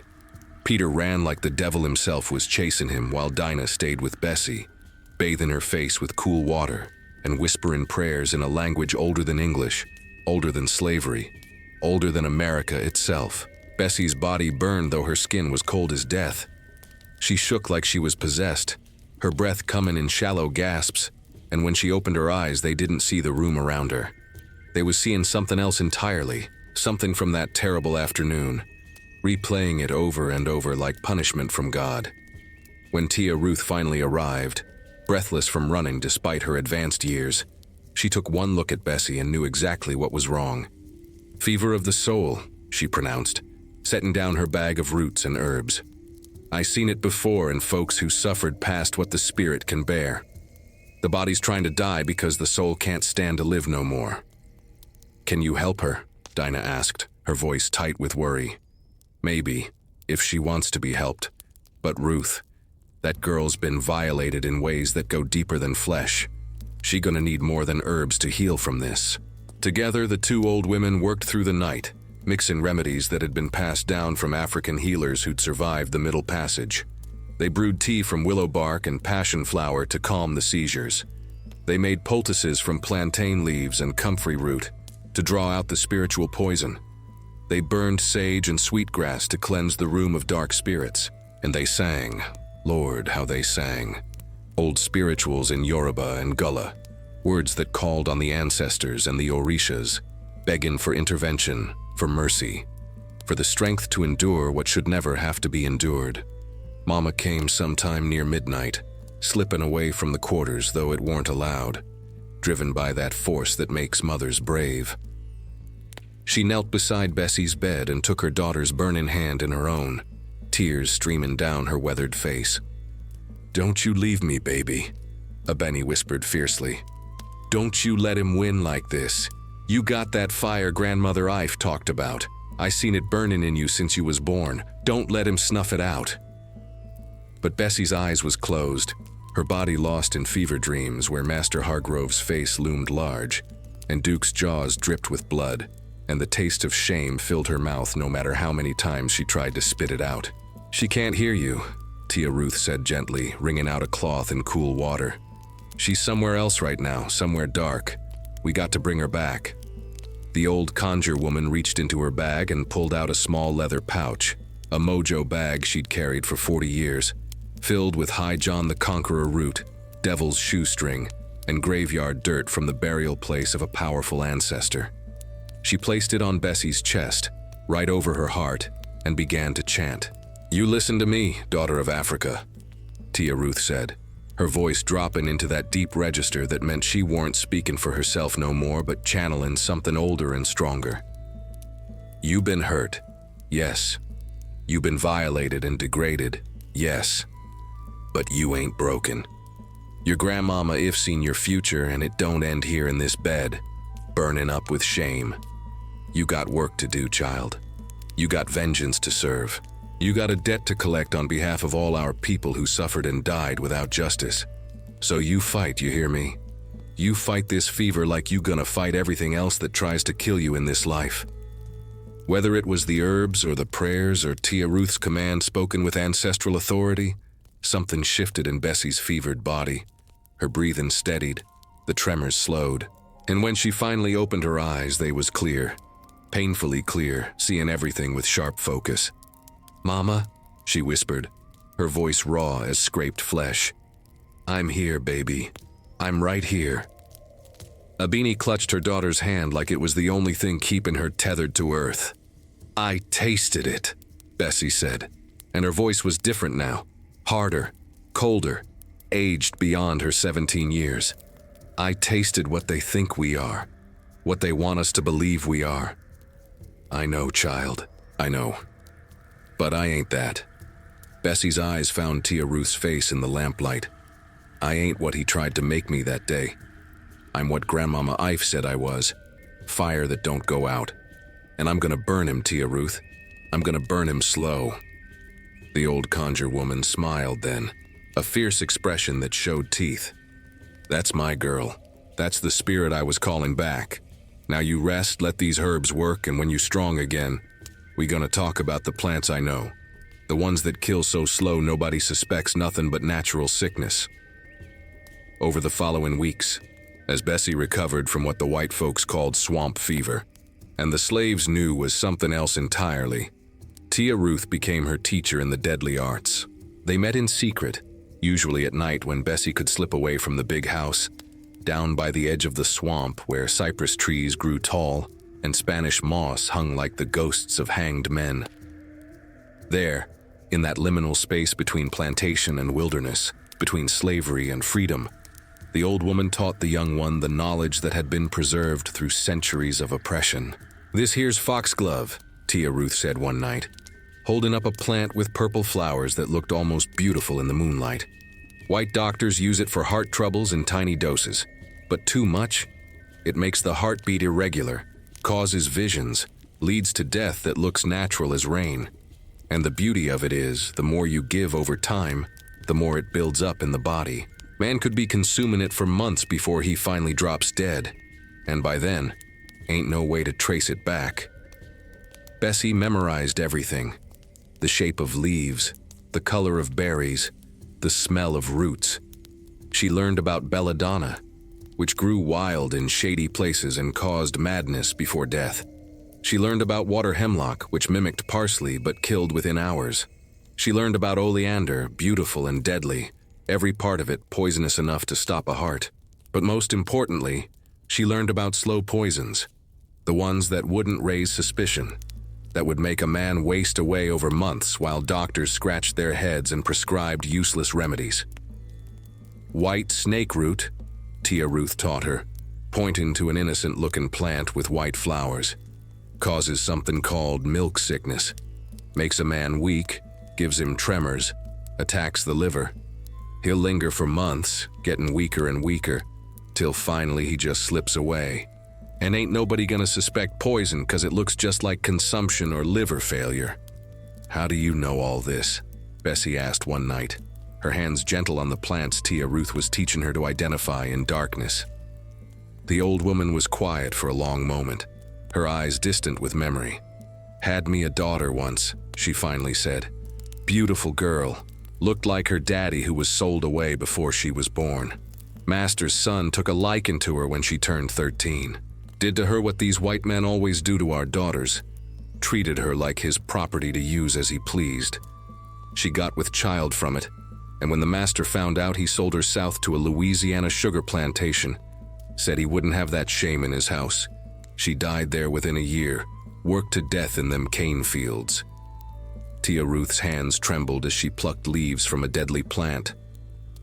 Master's son lived another 5 years after that. Healthy, strong young man. Then one day he took sick with terrible stomach pains. Lasted about 6 months, wailing and suffering, wasting away to nothing. Doctors couldn't figure it out. Called it a mysterious illness, said it was God's will. She looked at Bessie with eyes that held no remorse. But I knew what it was. It was just as slow and patient as the grave, and I slept peaceful every night hearing him scream. Bessie understood then that she weren't alone in this, that the history of resistance ran deeper than she'd known, that slave women had been fighting back in secret for generations, wielding the only weapons they had: knowledge of plants, access to food, and the patience to wait for the right moment. "Teach me everything," Bessie said. "Every plant, every poison, every way to make a man suffer without leaving a trace. That's a heavy burden to carry, child. You sure you're ready for it?" Bessie thought about that afternoon in the yard, about the taste that still haunted her dreams, about Josiah sold away, about Mama's scarred back, about every violation and degradation she'd witnessed or experienced in her 17 years of bondage. "I've been carrying heavy burdens my whole life," she said. "At least this one got purpose." So the lessons continued through the fall and into winter, Bessie learning not just about plants, but about patience, about the long game of revenge. Tia Ruth taught her how to dry and powder herbs so they could be stored for months, how to disguise bitter tastes in strong liquors, how to dose gradually so suspicion would never fall on the source. "The key," Tia Ruth explained, "is to make it look natural.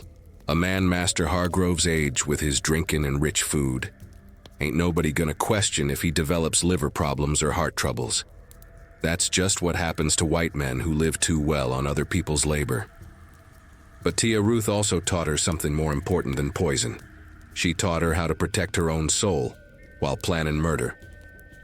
"Don't let the hate consume you," the old woman warned. "I seen it happen. Seen people so focused on revenge that they lose themselves. become just as cruel as the ones who hurt them. Your grandmama's prophecy said you'd carry fire, but fire can warm or it can destroy. You gotta decide which kind you're gonna be. How do I do that? Bessie asked.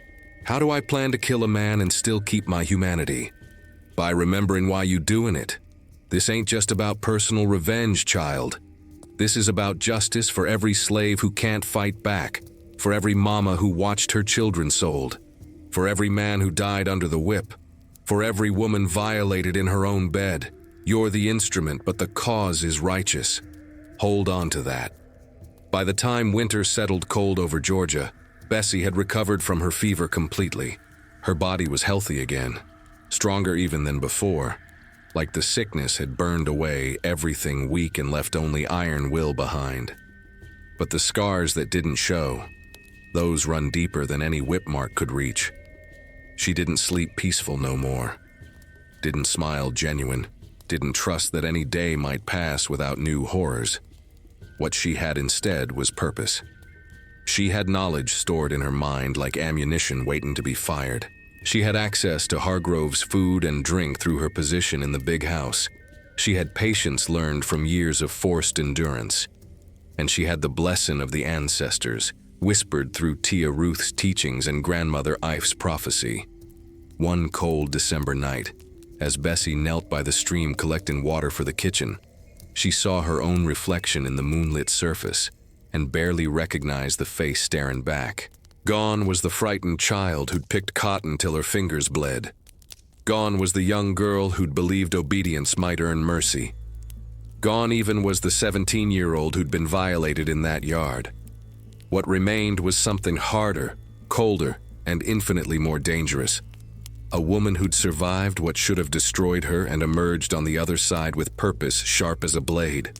She dipped her hands in the icy water and whispered a prayer to the river spirits, to the ancestors, to the gods of Africa who'd crossed the Middle Passage in the holds of slave ships and never left their children defenseless. Give me strength, she prayed.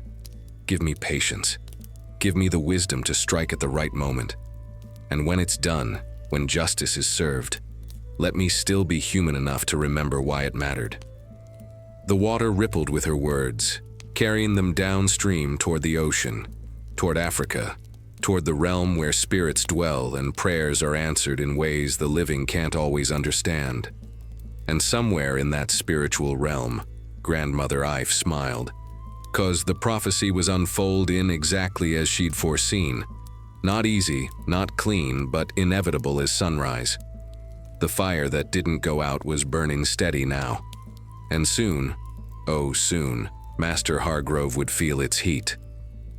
The winter of 1852 gave way to spring of 1853, and with the warmer weather came new horrors that had been biding their time like snakes in tall grass. Bessie had just turned 18 in March, her body now fully that of a woman despite her attempts to hide it under shapeless dresses and hunched shoulders. But there ain't no hiding from a master's eye when that eye is fixed on you with hunger. Master Hargrove had been watching her different for months now, ever since that day in the yard when he'd humiliated her. It was like breaking her spirit had whetted his appetite for something more, something darker. His gaze followed her through the big house, lingering on her hips when she walked, dropping to her chest when she bent to serve, and always, carrying that predatory gleam that made her skin crawl like it was covered in fire ants. Miss Cordelia noticed too, though she chose to ignore it same as plantation wives always did. Easier to pretend your husband weren't a rapist than to acknowledge the system that made such violations not just possible, but expected, protected under law and custom both. It was a humid April night, the air thick enough to choke on, when everything Bessie had been dreading finally came to pass. She'd been working late in the kitchen, helping Aunt Dinah prepare preserves for the summer months ahead. The old woman had finally gone to bed near midnight, her joints aching from the day's labor, leaving Bessie alone to finish cleaning up. The big house was quiet above, all the white folks presumably asleep, and Bessie was just drying the last of the copper pots when she heard footsteps on the stairs leading down to the kitchen. Heavy footsteps, a man's footsteps, and she knew. Lord, she knew who they belonged to before she even turned around. Master Hargrove stood in the doorway, wearing nothing but his nightshirt and trousers, his feet bare, his hair mussed from sleep, but his eyes was wide awake, burning with an intent that made Bessie's stomach drop like a stone down a well. "Master," she said, her voice steady though her hands trembled. "Can I fetch you something? Water? Whiskey?" "Oh, I think you know what I came for, Bessie," he said. His words slurred just enough to tell her he'd been drinking before coming down here. Drunk enough to act on impulses he might otherwise restrain, but not drunk enough to be incapacitated. The most dangerous kind of drunk. He stepped into the kitchen, closing the door behind him with a soft click that sounded loud as a gunshot in the quiet night. The lamp cast shadows across his face, making him look like the devil himself, which in truth he was, dressed in human skin and carrying the law on his side. "Master Hargrove, please," Bessie said, backing away until her spine hit the counter. "Miss Cordelia upstairs, she might—" "Cordelia sleeps like the dead when she's had her laudanum," he interrupted, moving closer with the confidence of a man who'd never been told no in his life. "And even if she woke, what's she going to say? You're my property, girl.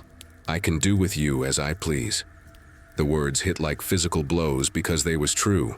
Under the law of Georgia and the whole Confederacy, Bessie had no rights, no protection, no ability to refuse. A slave woman's body belonged to her master same as her labor, and what he was about to do weren't even considered a crime. It was just the exercise of property rights. "Please don't," Bessie whispered, tears burning in her eyes. "Please, I'm begging you." But begging just seemed to excite him more. He grabbed her wrist, his grip bruising strong, and pulled her against his body. She could smell the whiskey on his breath, the sweat on his skin, the cologne he wore that cost more than her mama would earn in a year. "You've grown into quite a pretty thing," he murmured, his free hand touching her face in a mockery of tenderness. "I've been patient, Bessie, very patient, waiting for you to mature. And now," his hand slid down her neck over her shoulder, "now it's time you learned your true purpose in this house." Bessie's mind raced like a rabbit fleeing from hounds. She could scream, but who would come? The other slaves knew better than to interfere with a master's business. Miss Cordelia wouldn't care, and even if someone did intervene, they'd just be punished while Hargrove faced no consequences at all. She could fight, but he was twice her size and had the strength of a man who'd never done hard labor. She'd lose, and likely get beaten for her resistance. She could run, but where? Out into the night where paddy rollers roamed with their dogs? Into the swamp where quicksand and cottonmouths waited? And even if she escaped, Mama would pay the price, and every slave on Willow Creek would suffer for her defiance. So when Hargrove pushed her toward the back room where Aunt Dinah usually slept, the old woman tonight being up in the servants' quarters nursing a cold, Bessie didn't fight. She went limp, her body present but her mind floating somewhere far away, somewhere safe where this weren't happening. It was a survival technique slave women had perfected over centuries, the ability to separate mind from body, to endure violation without being destroyed by it. You let them have the flesh while protecting the soul, holding tight to the knowledge that this weren't love, or even lust but power, always power, the assertion of ownership over every part of your being. What happened in that back room that night was rape, though the law didn't call it that when the victim was a slave. It was brutal, and painful and degrading, and through it all Hargrove whispered things that was meant to be sweet talk, but came out as threats, reminders that she belonged to him, that she should be grateful for his attention, that she was lucky he found her attractive enough to visit, instead of selling her to some rough field hand.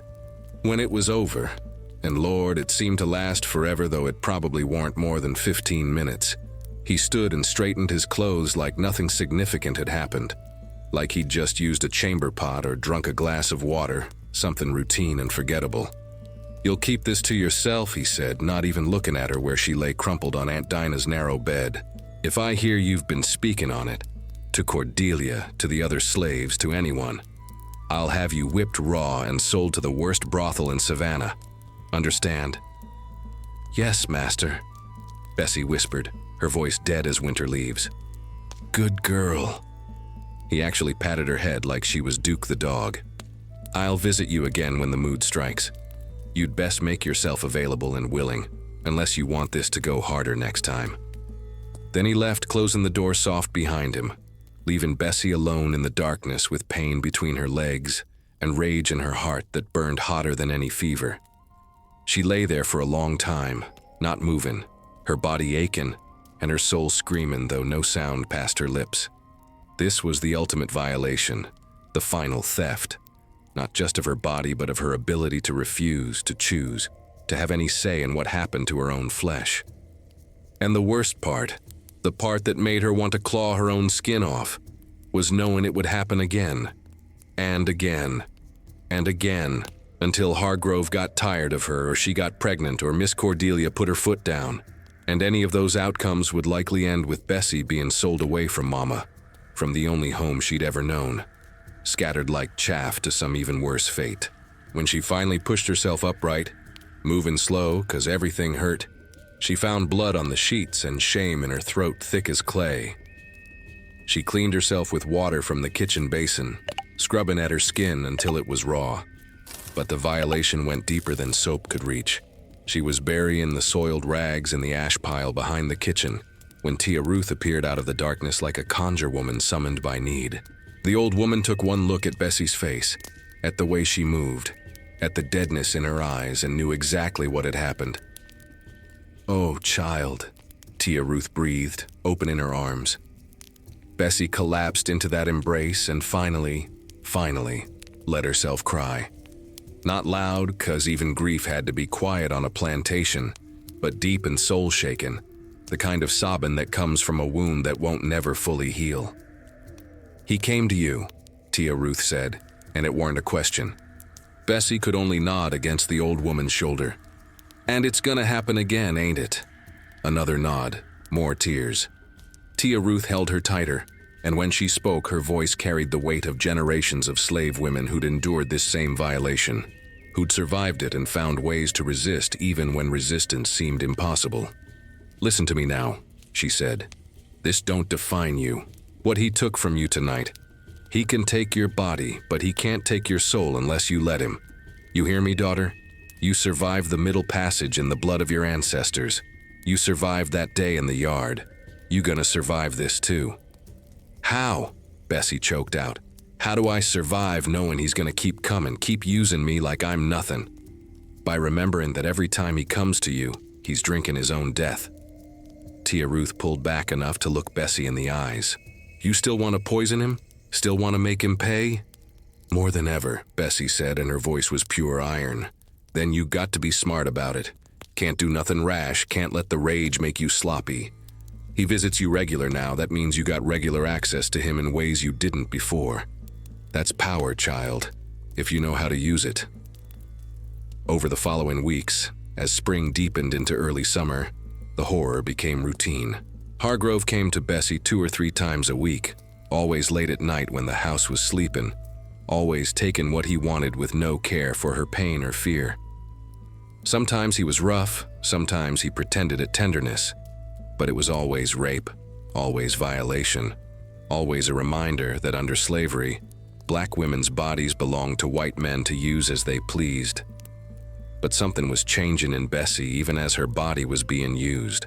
Each violation, instead of breaking her further, was forging her into something harder, colder, more dangerous.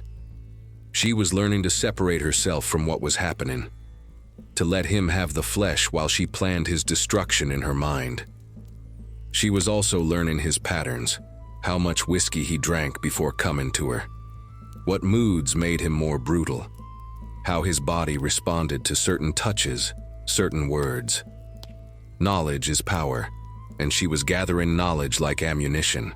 And then in June, her monthly bleeding didn't come. At first she prayed it was just late, just stress, just her body reacting to trauma. But when the second month passed and her belly started to swell ever so slightly, she knew the truth that made her want to scream until her throat bled. She was pregnant with Master Hargrove's child. The news hit her like a whip across the back. A baby. His baby. Growing inside her like a tumor. A constant reminder of violation. A living symbol of the system that owned her body and soul. When she told Tia Ruth, the old woman's face went grave. "This changes things," Tia Ruth said quietly. "A baby complicates everything. Hargrove gonna want to know whose it is, though he'll suspect. And once Miss Cordelia finds out, if she don't already, there's gonna be hell to pay." "What do I do?" Bessie whispered, her hands pressing against her still flat stomach. She felt nothing for this growing thing inside her except horror and resentment.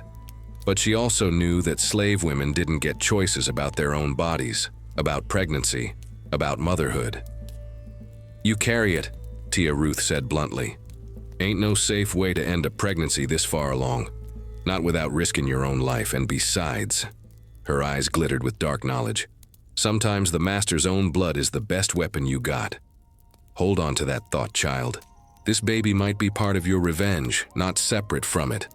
Bessie didn't understand what the old woman meant then, but she would. Lord, she would understand in time. For now, all she could do was endure. Endure the pregnancy. Endure Hargrove's continued violations. Endure the looks from Miss Cordelia that promised future punishment. Endure the pity in other slaves' eyes, and the knowledge that this story, slave woman raped by master, pregnant with his child, was as old as slavery itself, and would continue until the whole wicked system was burned to the ground. But endurance warn't surrender. Endurance was survival, and survival was the first step toward revenge. As Bessie lay in her narrow bed that night, her hand resting on her belly where new life grew from violence, she made a promise to the child inside her, and to herself, and to every slave woman who'd suffered the same violation throughout history. Master Hargrove would pay. Not today, maybe not tomorrow, but soon. And when he did, it would be slow and terrible, and absolutely deserved.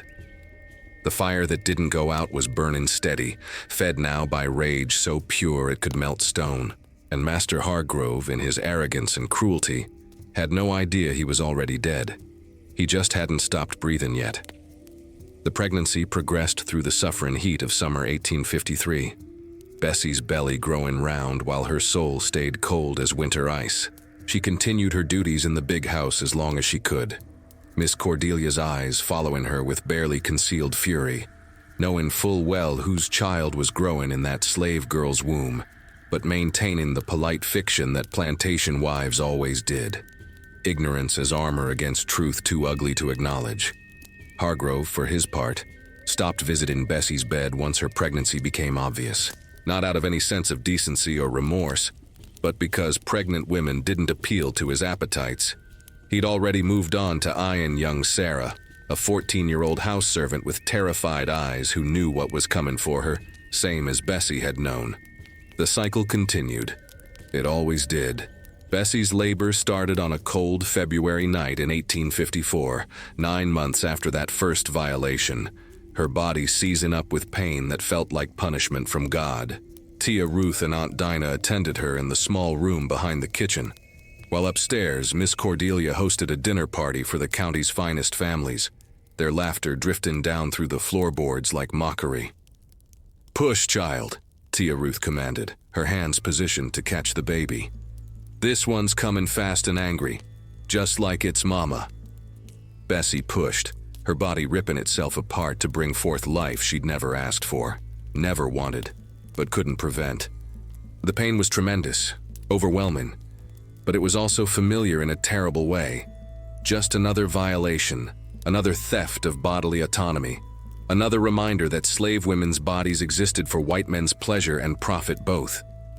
When the baby finally emerged in a rush of blood and fluid, Tia Ruth caught it and held it up to the lamplight. "A boy," she announced, healthy and strong-lunged, judging by that cry. The infant wailed like he already knew the world he'd been born into, and Bessie felt something complicated twist in her chest. Not love exactly, but not hate either. This child was innocent of the violence that created him, innocent of his father's crimes, innocent of the whole wicked system that made his existence possible. But he was also a reminder, a living wound, a daily testament to violation. "Let me see him," Bessie whispered, her voice weak from labor. Tia Ruth cleaned the baby quickly and laid him on Bessie's chest. He was small but perfectly formed, his skin a shade lighter than hers, evidence of his mixed blood that everyone could see but nobody would speak of directly. His eyes, when they fluttered open, was pale gray blue, just like his father's. Bessie looked down at this tiny person who hadn't asked to be born, who'd been created through violence but was himself not violent, just vulnerable and needful, and already condemned by the circumstances of his birth.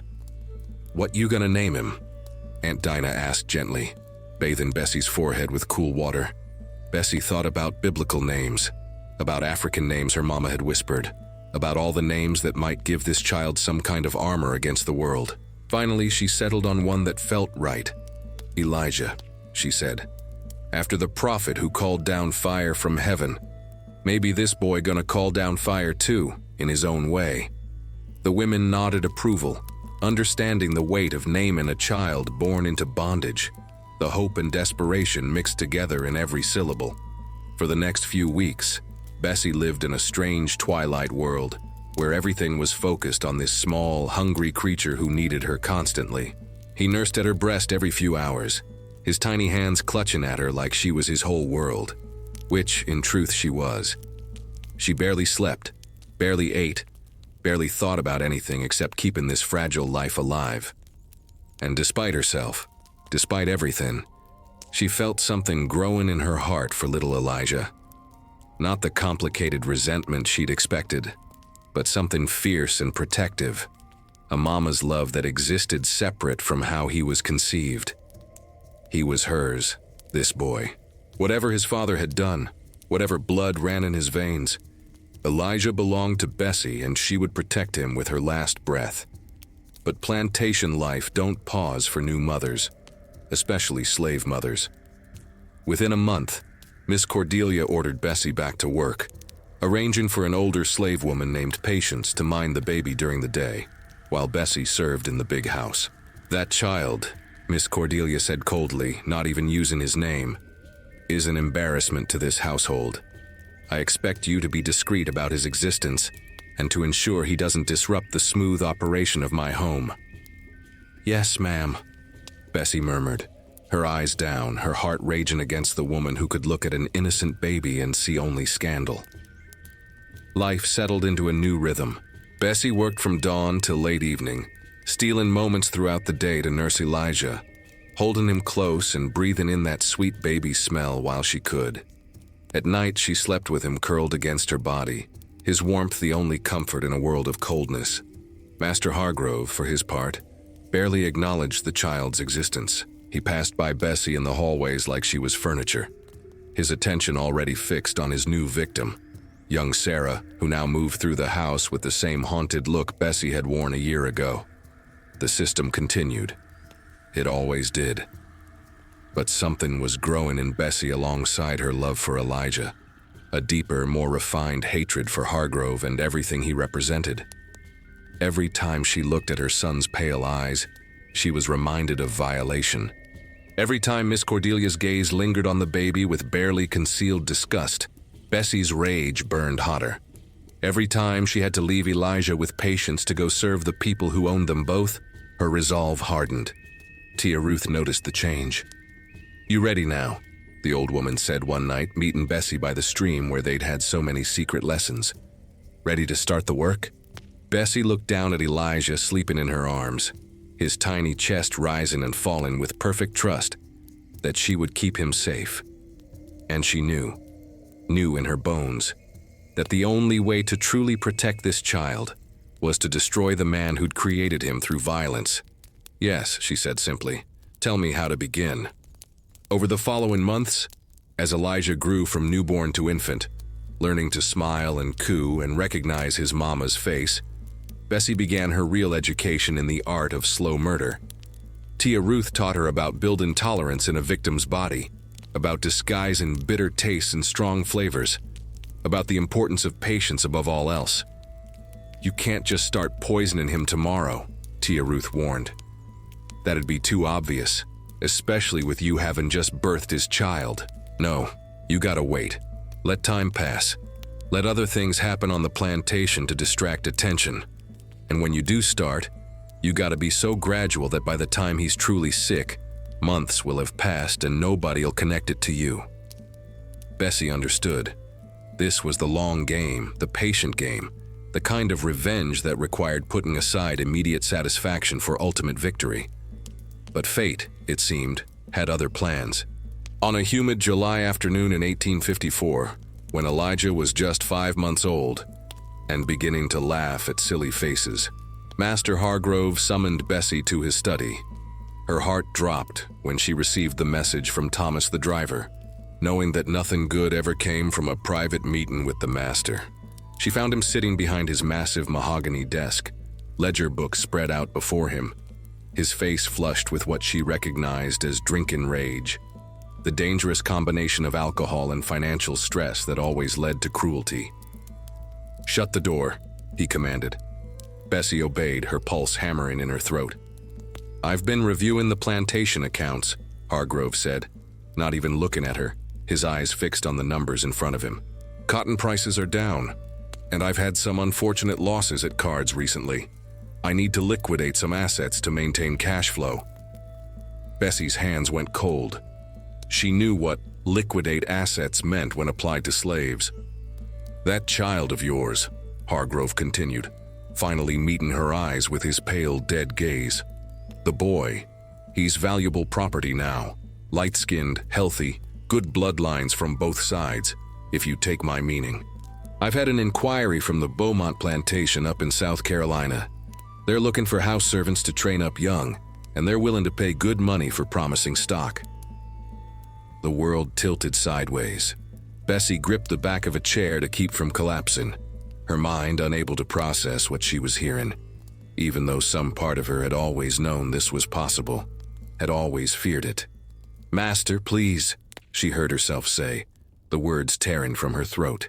"He's just a baby. He needs his mama. He can't—" "He's property," Hargrove interrupted coldly. "Same as you. And I've decided to sell him. The transaction will take place next week. Buyers sending a representative to inspect the merchandise and complete the purchase." "No," Bessie whispered, the word escaping before she could stop it. "No, please, you can't." Hargrove stood up, his hand moving to his belt where a small whip hung. "Did you just tell me what I can't do, girl? Did you just say no to your master?"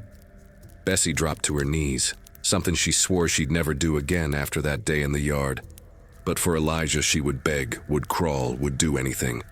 "Master Hargrove, I'm begging you," she sobbed, her pride shattered, her heart breaking. "He's your son too, your own blood. Don't sell him away, please. I'll work harder. I'll do anything you want, just don't take my baby." The whip caught her across the shoulders, the pain sharp and immediate. "He is not my son," Hargrove snarled, his face twisted with rage. "He's evidence of your people's animal nature, proof that you'll breed with anyone. I should have sold you both months ago, but I'm being generous by keeping you. The child goes next week, and if I hear another word of protest from you, you'll go with him. Sold separate to the worst rice plantation in the Low Country. Is that clear?" "Yes, master," Bessie choked out, tasting blood and salt and despair. "Good. Now get out of my sight." She stumbled from the study, her vision blurred with tears, her body moving on autopilot toward Patience's cabin, where Elijah was being minded. When she got there and saw him, her beautiful boy grinning up at her with his toothless smile, reaching for her with his small hands, something broke inside her that would never be whole again. She held him that night, nursed him till he fell asleep against her chest, memorizing every detail of his face, every sound he made, every way his body fit against hers. And she sang to him, sang the old songs Mama had sung to her, the African lullabies that had survived the Middle Passage, the spirituals that carried coded messages of freedom and resistance. "Hush, little baby, don't you cry," she sang, tears streaming down her face. "Mama's gonna sing you a lullaby, and if that lullaby don't work, Mama's gonna... But she couldn't finish, 'cause what was Mama gonna do? She was powerless, owned, property same as her son, and the man who'd raped her was now selling the child that resulted from that rape, and there was nothing, absolutely nothing, she could do to stop it. Tia Ruth found her like that near midnight, rocking Elijah and singing through her tears. "Child," the old woman said gently, sitting down beside her. "I heard. The whole quarter's heard. Hargrove's selling the baby." "I can't let him go," Bessie whispered. "Tia Ruth, he's all I got. He's the only good thing that came from all this suffering. I can't." "I know, daughter, I know. But you also can't stop it. If you try to run with him, they'll catch you both and it'll be worse. If you fight, they'll beat you and take him anyway. This is the cruelest part of slavery. Watching your children sold away and knowing you're powerless to prevent it." "Then what do I do?" Bessie demanded, her voice breaking. "How do I survive this?" Tia Ruth was quiet for a long moment, her old eyes glistening with tears of her own. "You remember him. You remember every moment you had together. You hold on to the love, even when the pain tries to drown it, and you use that pain, Bessie. You use it to fuel the fire that's gonna burn down everything Hargrove holds dear. It don't matter now," Bessie said bitterly. "Whatever revenge I was planning, what's the point? He's already taken everything that matters." "No," Tia Ruth said fiercely, gripping Bessie's arm. "He ain't taken everything. He ain't taken your will to survive. He ain't taken your knowledge, he ain't taken your soul, and he ain't taken the future, child. This baby might be sold away, but slavery ain't gonna last forever. Freedom's coming. Maybe not in our lifetime, but it's coming. And when it comes, you might find your son again. But only if you survive. Only if you live long enough to see that day." Bessie looked down at Elijah, sleeping peaceful and innocent, not knowing that in a week's time he'd be torn from the only love he'd ever known, and sold to strangers who'd raise him as property, who might be kind or cruel, who might let him live or work him to death before he saw his 5th birthday. And something shifted in Bessie's heart, something that had been holding back, some last shred of mercy or hesitation. It died that night, burned away by a mother's grief and rage, leaving nothing behind but cold determination. If Hargrove could sell her son, his own son, to settle gambling debts, then he deserved no mercy, no quick death, no peace. He deserved to suffer like she was suffering, and she would make sure he did. The week passed in a blur of agony and desperate memory-making. Bessie barely slept, spending every possible moment with Elijah, nursing him, holding him, whispering promises she didn't know if she could keep. "I'ma find you someday," she told him, even though he was too young to understand. "When freedom comes, I'ma search every plantation from here to the Carolinas till I find you. You remember your mama's voice, you hear? Remember that you was loved, that you came from love, even if you was conceived in violence." And then the day came, bright and terrible, the sky mockingly blue, when the Beaumont representative arrived with cash and chains.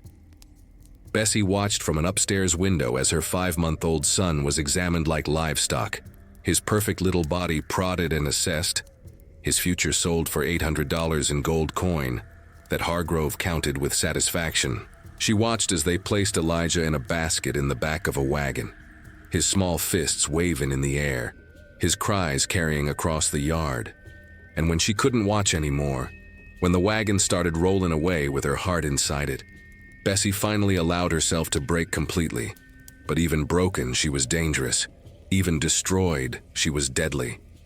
Master Hargrove had just made the greatest mistake of his worthless life. He'd left the mother alive. The morning of the sale dawned gray and heavy, like the sky itself was mourning what was about to happen. Bessie hadn't slept, couldn't sleep, just held Elijah through the dark hours, memorizing the weight of him in her arms, the sound of his breathing, the way his tiny fingers curled around her thumb like he was holding on to life itself. At first light, patients came to fetch him for his final feeding before the buyers arrived. The old woman's face was wet with tears she didn't bother hiding, her hands gentle as she took the baby from Bessie's arms. "You feed him good, honey," Patience said, her voice breaking. "Make sure he got a full belly for the journey. Lord knows when he'll get proper care again." Bessie nodded, unable to speak past the boulder lodged in her throat. She sat in the dim light of her small room and put Elijah to her breast one last time, watching him nurse with his eyes half closed in contentment, not knowing, thank God, not knowing, that this was goodbye. "You gonna be strong," she whispered to him, stroking his soft hair. "You gonna survive whatever comes. You got warrior blood in you, African blood, survivor blood. Don't matter what they tell you about who you are or where you came from. You remember this. Your mama loved you. Your mama fought for you, and your mama's gonna find you someday when freedom comes." When he finished nursing, she held him against her shoulder and sang one last lullaby. Not in English, but in the Yoruba words her own mama had taught her, words that had survived the Middle Passage and 3 generations of bondage. The melody was ancient and mournful, a song for children who would walk hard roads, who would need strength beyond their years. Outside, she heard horses arriving, men's voices raised in greeting, the sound of commerce beginning. Her time was running out like sand through an hourglass. Thomas, the driver, appeared at her door, his face carefully blank. "Bessie, master says bring the baby to the front yard. Buyer's here for the inspection." "Just a few more minutes," she begged. "Please, Thomas, just—" "Ain't my call to make," he said, not unkindly. "You know how this goes. Longer you wait, harder it gets. Come on now." But Bessie couldn't move, couldn't make her arms release the precious weight they held. This was her child, her baby, her heart walking around outside her body. How was she supposed to just hand him over to strangers who'd bought him like you'd buy a horse or a hog? "Bessie," Thomas said more firmly, "don't make me take him by force. Don't make this uglier than it already is." Finally, because she had no choice, because slaves never had choices, Bessie stood on shaky legs and walked out into the morning light. Elijah cradled against her chest, her tears falling silent on his small head. The front yard of the big house had been transformed into an auction ground, though this weren't a public sale like the ones in town. This was private, discreet, the kind of transaction where everyone pretended they weren't selling human flesh. Master Hargrove stood on the porch in his finest clothes, already counting his money before the deal was even done. Miss Cordelia watched from an upstairs window, her face pinched with satisfaction, getting rid of evidence, erasing her husband's shame. The buyer was a thin, severe-looking man named Mr. Edmund Beaumont, dressed in black like he was attending a funeral, which in a way he was. Beside him stood his overseer, a brute with scarred knuckles and cold eyes, and a slave woman in her 40s who'd been brought along to tend the baby during the journey back to South Carolina. "That's the merchandise?" Beaumont asked, pointing at Elijah with his riding crop like the baby was livestock. "Fine specimen," Hargrove replied, his voice all business. 5 months old, healthy, good bloodlines, light-skinned as you can see. Should make an excellent house servant when he's older. Smart stock. Bessie stood frozen as they discussed her son's future like he was property to be appraised, her arms holding him tighter, her whole body screaming to run, to fight, to do something, anything to prevent what was coming. "Bring him closer," Beaumont commanded, and Thomas gently but firmly pushed Bessie forward. The buyer examined Elijah with the practiced eye of a man who'd purchased hundreds of slaves in his lifetime. He checked the baby's limbs for deformities, looked in his mouth, felt his skull, tested his reflexes. Elijah, bless his innocent heart, smiled at the stranger, not knowing he was being evaluated like cattle. "Seems sound," Beaumont concluded. "What's your asking price?" $800, Hargrove said. "He's worth more, but I'm willing to negotiate for a quick sale." $700, Beaumont countered. "He's untrained and there's risk he won't survive infancy. Many don't." Bessie felt something snap inside her at those words. Risk he won't survive. Like her baby's life was just a gamble, just a business calculation. She opened her mouth to scream, to curse them all, but Tia Ruth's hand suddenly gripped her arm, the old woman having appeared from nowhere like spirits do. "Steady," Tia Ruth whispered. "Don't give them the satisfaction. Hold your dignity." The men haggled like they was bargaining over the price of tobacco, finally settling on $750. Hargrove counted the gold coins with greedy fingers, while Beaumont gestured to his slave woman. "Take the child," he ordered. "We need to leave within the hour to make our first stop before nightfall." The woman, her name was Rachel, Bessie would learn later, approached with sympathetic eyes and gentle hands. "Come here, little one," she said softly. "I'ma take good care of you, I promise." But when she reached for Elijah, Bessie's body refused to cooperate. Her arms locked around her baby, holding him so tight he started to fuss, and she heard herself making sounds that weren't quite words, just animal noises of grief and desperation. "Please," she finally choked out, looking from Hargrove to Beaumont with wild eyes. "Please don't do this.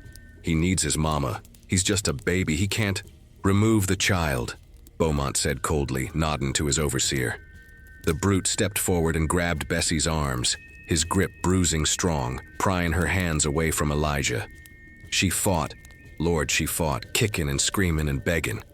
But she was one woman against a system designed to break her, and within seconds Rachel had Elijah in her arms and was walking toward the wagon. "No!" Bessie screamed, the word ripping from her throat. "Elijah, my baby! Please, God, please!" She broke free from the overseer's grip and ran after the wagon, her bare feet pounding the hard-packed earth, her hands reaching for her son who was already too far away, already disappearing into a future she couldn't protect him from. "Mama!" she screamed, though he couldn't say that word yet, though he didn't understand what was happening. "Elijah, Mama's here. Mama loves you." The overseer caught her again, dragging her back while she clawed at his arms and kicked at his legs. Beyond reason now, beyond everything except the primal need to get to her child. In the wagon, Elijah had started crying, his small face scrunched up and red, his arms reaching back toward Bessie like he knew, somehow knew that something terrible was happening. "Hush now, baby," Rachel crooned, trying to comfort him. But a stranger's voice ain't the same as a mama's, and Elijah wailed louder. Bessie collapsed in the dirt, still screaming, her voice going hoarse but not stopping. Couldn't stop, wouldn't stop until every slave on Willow Creek, and maybe every slave in Georgia, heard her grief and rage. "Please," she begged one final time, crawling forward on her knees, her hands clasped in prayer though she didn't know who she was praying to anymore. "Master Hargrove, he's your son, your own blood. Don't do this, please, I'm begging you." But Hargrove just turned away, dismissing her like she was nothing, like the baby he'd created through rape and was now selling for profit meant nothing, like the whole transaction was just another day's business. The wagon started rolling, and Bessie tried to run after it again. But this time it was Mama who held her back, a beanie having come from the fields when she heard the commotion, her own face streaked with tears. "Let me go," Bessie sobbed, fighting against her mother's arms. "Mama, let me go, I have to—" "There's nothing you can do, baby," Abeni cried, holding her daughter tight. "Nothing but survive this, same as I survived losing Josiah, same as every slave Mama has to survive. Let him go, Bessie.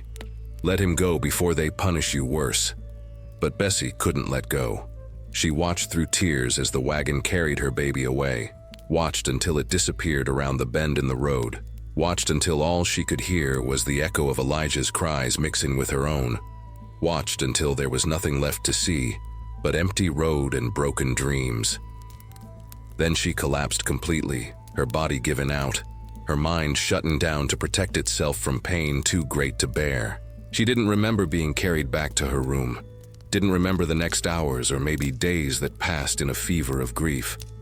What she did remember, when awareness finally returned, was the moment her sorrow crystallized into something else entirely, something cold and sharp and absolutely unbreakable. She remembered kneeling by that water trough weeks later, her milk still coming in though she had no baby to feed, her body betraying her with the physical memory of motherhood. And she remembered speaking an oath to the ancestors, to the spirits, to whatever gods might be listening.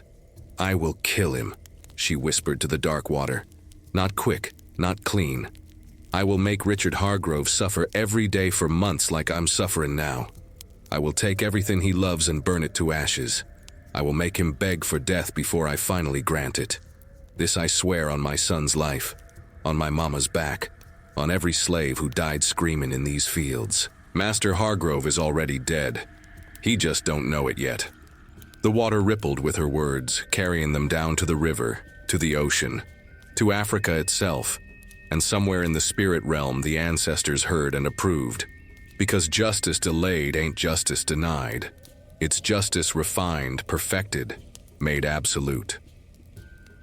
Tia Ruth found her there as dawn broke, the old woman's face grave with knowledge of what was coming. "You ready now?" she asked simply. "Yes," Bessie replied, her voice empty of everything except purpose. Teach me how to kill a man so slow he ages a year in a month. Teach me how to make poison taste like salvation. Teach me everything you know, because I got nothing left to lose and a whole world of revenge to gain." "Then we begin tonight," Tia Ruth said. "The moon's right for dark work, and your heart's finally cold enough to do what needs doing. But remember, child, once you start down this road, there ain't no turning back. You're gonna have to live with what you do for the rest of your days." "I'm already living with what he did," Bessie said. "Least this way he'll be living with it too, for however long he got left, which won't be long at all." The old woman nodded, satisfied. "Then let's get to work. Master Hargrove's been breathing borrowed air since the day he was born. Time to collect that debt." And in the big house, Master Hargrove poured himself another glass of whiskey, celebrating his profitable transaction, never knowing that he'd just sealed his own fate. Never knowing that the woman he'd violated and robbed was about to become his executioner. Never knowing that every drink he took from now on would carry him closer to the grave. The sale was complete, but the real transaction, the one written in blood and sealed with vengeance, was just beginning. The years between 1854 and 1860 moved like slow poison through the veins of a dying nation. The country was tearing itself apart over the question of slavery.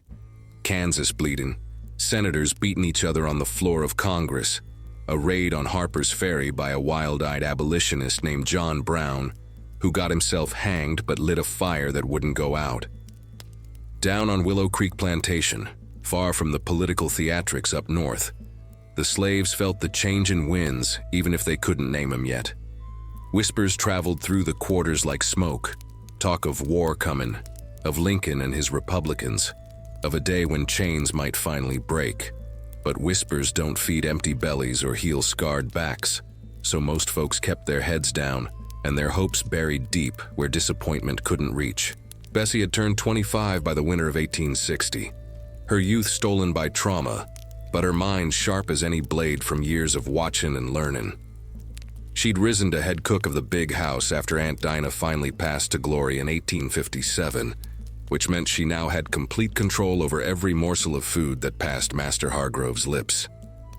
She'd waited 6 years, 6 long years of patience that would have broken lesser spirits. But Bessie warn't lesser. She was iron-forged in the hottest fires, tempered by loss and violation and grief, until she was harder than the masters who thought they owned her. Tia Ruth was still alive, though barely, her body eaten up with the consumption that took so many of the old ones.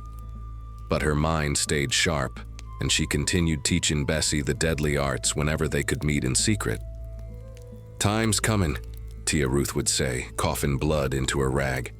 "I can feel it in my bones. War's gonna sweep through here like Judgment Day, and when it does, that's your moment.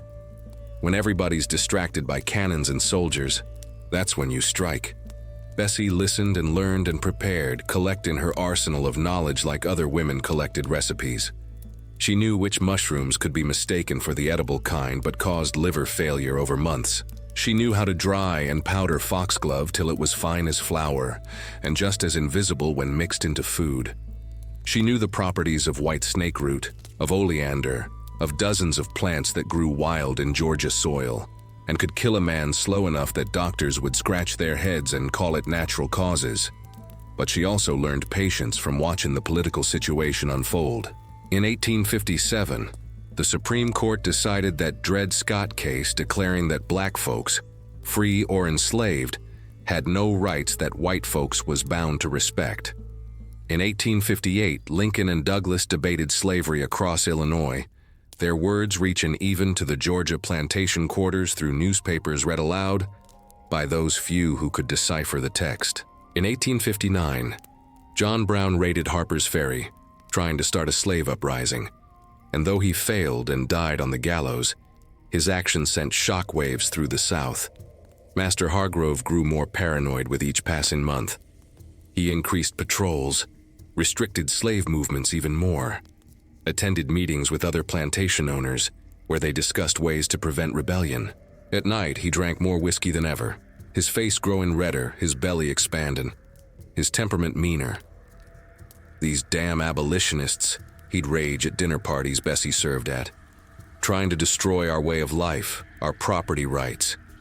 If Lincoln wins the presidency, mark my words, the South will secede. We'll form our own nation before we let Washington tell us we can't own our own slaves.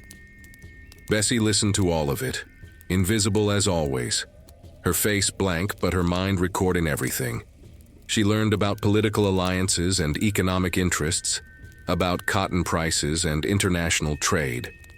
She understood that slavery weren't just about individual cruelty, though Lord knows there was plenty of that, but about a whole economic system built on stolen labor and stolen lives. And she understood that this system was showing cracks. In the slave quarters, folks whispered about Nat Turner and Denmark Vesey, about Harriet Tubman leading people north on the Underground Railroad, about Frederick Douglass writing and speaking truth to power. They sang coded spirituals that sounded like simple faith, but carried messages about escape routes and safe houses. They practiced small acts of resistance, working slow, breaking tools, accidentally, misunderstanding orders. Bessie's resistance was quieter, but more deadly. She learned to bide her time, to wait for the perfect moment when opportunity and preparation met. That moment was approaching fast. In November 1860, Abraham Lincoln won the presidency, and the South erupted like a boil that had been festering for decades. South Carolina seceded first, then Mississippi, Florida, Alabama, Georgia, Louisiana, Texas.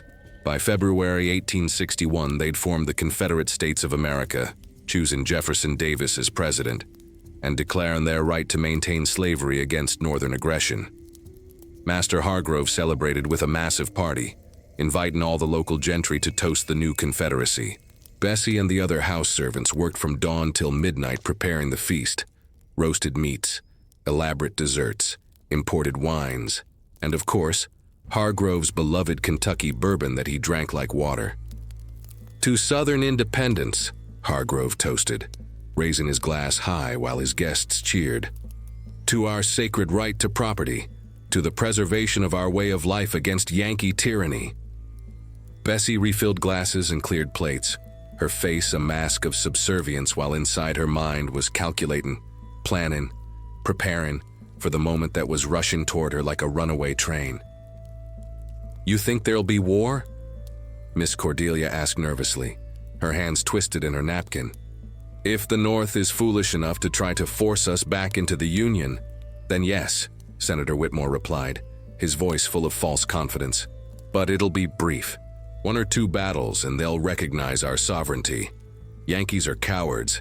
They have no stomach for real fighting." How wrong they was. How tragically, stupidly wrong. When April came and Confederate forces fired on Fort Sumter, starting the war that would consume the nation for 4 bloody years, the plantation owners still thought it would be over by summer. They still thought God was on their side, that their cause was righteous, that slavery was sanctioned by Scripture and nature both. But in the quarters, the slaves knew different. They knew that every battle fought was a battle for their freedom, even if white folks on both sides claimed otherwise. They knew that the longer the war lasted, the weaker the plantation system became. They knew that opportunity was knocking, and they just had to be patient enough to answer when the time was right. For Bessie, the chaos of war created the perfect cover she'd been waiting for. With so many white men leaving to fight for the Confederacy, the plantations was left undermanned and vulnerable. Overseers got older or more brutal to compensate for reduced numbers. Mistresses tried to manage properties they'd never had to manage before, and suspicion turned outward, toward Yankee invaders, rather than inward toward the supposedly docile slaves who'd been there all along. Tia Ruth died in the summer of 1861, passing peaceful in her sleep with Bessie holding her hand. Her last words was a prophecy and a blessing both. "Do it now, daughter." she whispered, her voice barely audible. "The time has come. Strike while they're distracted by war. Make him suffer like our people suffered. And when it's done, when justice is served, you run north. Follow the drinking gourd to freedom. Don't stay here waiting to be punished. Live, Bessie. Live free for all of us who died in chains." Bessie buried the old woman under a cypress tree by the swamp, marking the grave with stones arranged in patterns that had meaning only to those who knew the old ways. She mourned genuine and deep, losing not just a teacher, but the closest thing to a grandmother she'd had since Ife died. But she also felt something else: release, permission, the recognition that her moment had finally arrived. That night, she went to the swamp and collected the plants she'd been cultivating for years: white snake root, carefully dried and powdered; foxglove, processed till it was fine as sugar; a mixture of other herbs and roots that Tia Ruth had taught her would cause symptoms that mimicked consumption or liver disease, weight loss, weakness, confusion, pain that intensified over months. She mixed her poison with the precision of a conjure woman performing a sacred ritual, adding ingredients in specific proportions, praying over the mixture in Yoruba and English both, calling on the ancestors to guide her hand and accept this offering of vengeance on behalf of all who'd suffered under Hargrove's cruelty. When it was done, she had a powder so fine it could be mixed into food or drink without detection, so slow-acting that months would pass between first dose and final death, so perfect that no doctor in Georgia would suspect anything but natural illness. She stored it in a small leather pouch that she wore under her dress, close to her heart where Elijah used to rest when he was a baby. The symbolism weren't lost on her. This poison was her child now, birthed from grief and nurtured with hate, growing till it was strong enough to kill. All she needed was the right moment to begin. That moment came on a September evening in 1861, when Master Hargrove called Bessie to his study to discuss the next day's menu. He'd been drinking already, his face flushed, his words slurred, and when she entered, he looked at her with that old familiar hunger she recognized and hated. "Come here, girl," he said, gesturing with his whiskey glass. "It's been a long time since we visited. Miss Cordelia's gone to her sister's for the week. Seems a shame to waste the opportunity." Bessie felt rage rise in her throat like bile, but she swallowed it down and smiled. Actually smiled, though it cost her everything. "Yes, master," she said softly, moving closer, her hand slipping into the pocket where her powder waited. He pulled her onto his lap, his hands already gropping, his breath hot with whiskey and tobacco. And Bessie let him, her mind separating from her body the way she'd learned to do, floating somewhere above the violation while her physical form endured. But this time was different. This time, while he was distracted by his own depravity, her hand moved to his whiskey glass sitting on the desk beside them. This time, her fingers opened the leather pouch and tipped a careful measure of powder into his drink, stirring it with a finger till it dissolved completely. This time, she was taking back power in the only way available to her. When he finally released her, satisfied and already half asleep from drink, he reached for his whiskey glass and drained it in one swallow, never knowing he'd just consumed his own death. "Good girl," he mumbled, already closing his eyes. "You can go now. Clean yourself up." Bessie left his study on shaky legs, her body violated once again, but her spirit soaring with dark triumph. She'd done it. After 6 years of waiting, after a lifetime of suffering, she'd finally struck the first blow in her campaign of revenge. It would take months to work. The poison was designed for patience, building up in his system gradually, causing symptoms that would worsen over time but never point clearly to their source. But Bessie had waited this long. She could wait a little longer. As she cleaned herself in the kitchen, scraping away the feel of his hands with cold water and lye soap, she allowed herself a small smile. Master Hargrove's death had begun tonight, and by the time he realized something was wrong, it would be far too late to save him. The war raged on outside, but inside Willow Creek Plantation, a different kind of war had just commenced. One fought not with guns and cannons, but with patience and poison, and the iron will of a woman who'd survived every attempt to break her. And this was one war Bessie intended to win. The autumn of 1861 brought changes to Willow Creek that went beyond the distant thunder of war. Master Hargrove's health, which had always been robust despite his excessive drinking and rich diet, began to show signs of decline so subtle that at first nobody noticed, not even the master himself. It started with small things: a persistent cough that he blamed on the change of seasons, a slight tremor in his hands that he attributed to too much coffee, a general fatigue that seemed reasonable given the stress of managing a plantation during wartime, with half his overseers gone to fight for the Confederacy. Bessie noticed everything. She watched him across the breakfast table as she poured his coffee, observing how he rubbed his temples more frequently, complaining of headaches that wouldn't quit.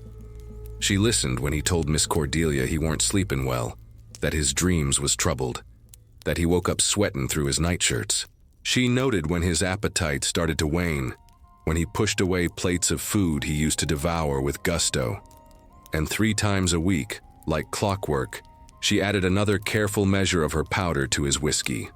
The beauty of slow poison, Tia Ruth had taught her, was that it mimicked natural illness so perfectly that nobody suspected foul play. The symptoms built gradually: fatigue leading to weakness, weakness leading to weight loss leading to organ failure.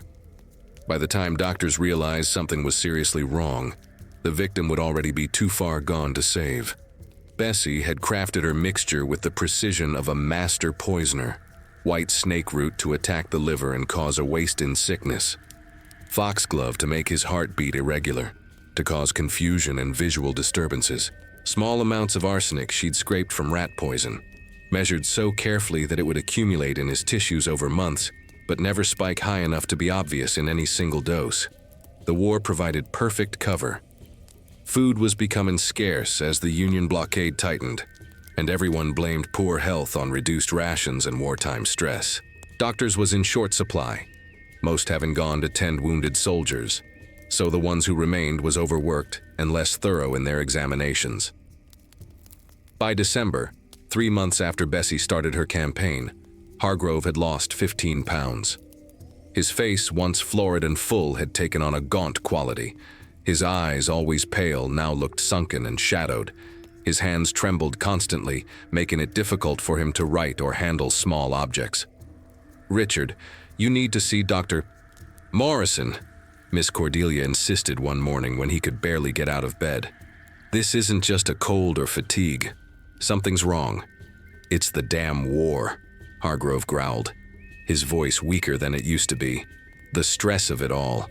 And the food's not what it was. Everything tastes off lately." Everything tasted off because Bessie had been putting bitter herbs in his meals to mask the subtle taste of poison, then adding extra salt and spices to compensate. It was a delicate balance, but she'd perfected it through careful experimentation on kitchen rats before ever giving it to Hargrove. Dr. Morrison came just after Christmas, a tired old man who'd been practicing medicine in Georgia for 40 years and thought he'd seen everything. He examined Hargrove thoroughly, listening to his heart, checking his pulse, looking at his tongue and eyes, asking questions about symptoms and diet and daily habits. "I'm going to be frank with you, Richard," the doctor said, packing up his bag with a troubled expression. "Your liver is enlarged. I can feel it. Your heart rhythm is irregular. You're showing signs of general systemic decline that concerns me greatly. Have you been exposed to any toxins, industrial chemicals, anything unusual?" Bessie, standing in the corner of the room ready to assist if needed, kept her face carefully neutral while her heart pounded with fear. Had he figured it out? Was her plan about to unravel? "No, nothing like that," Hargrove said irritably. "I run a cotton plantation, not a factory. What's wrong with me, Morrison?" The doctor stroked his beard thoughtfully. "It could be several things. Liver disease, possibly from years of heavy drinking. Though you're younger than most patients I see with this severity.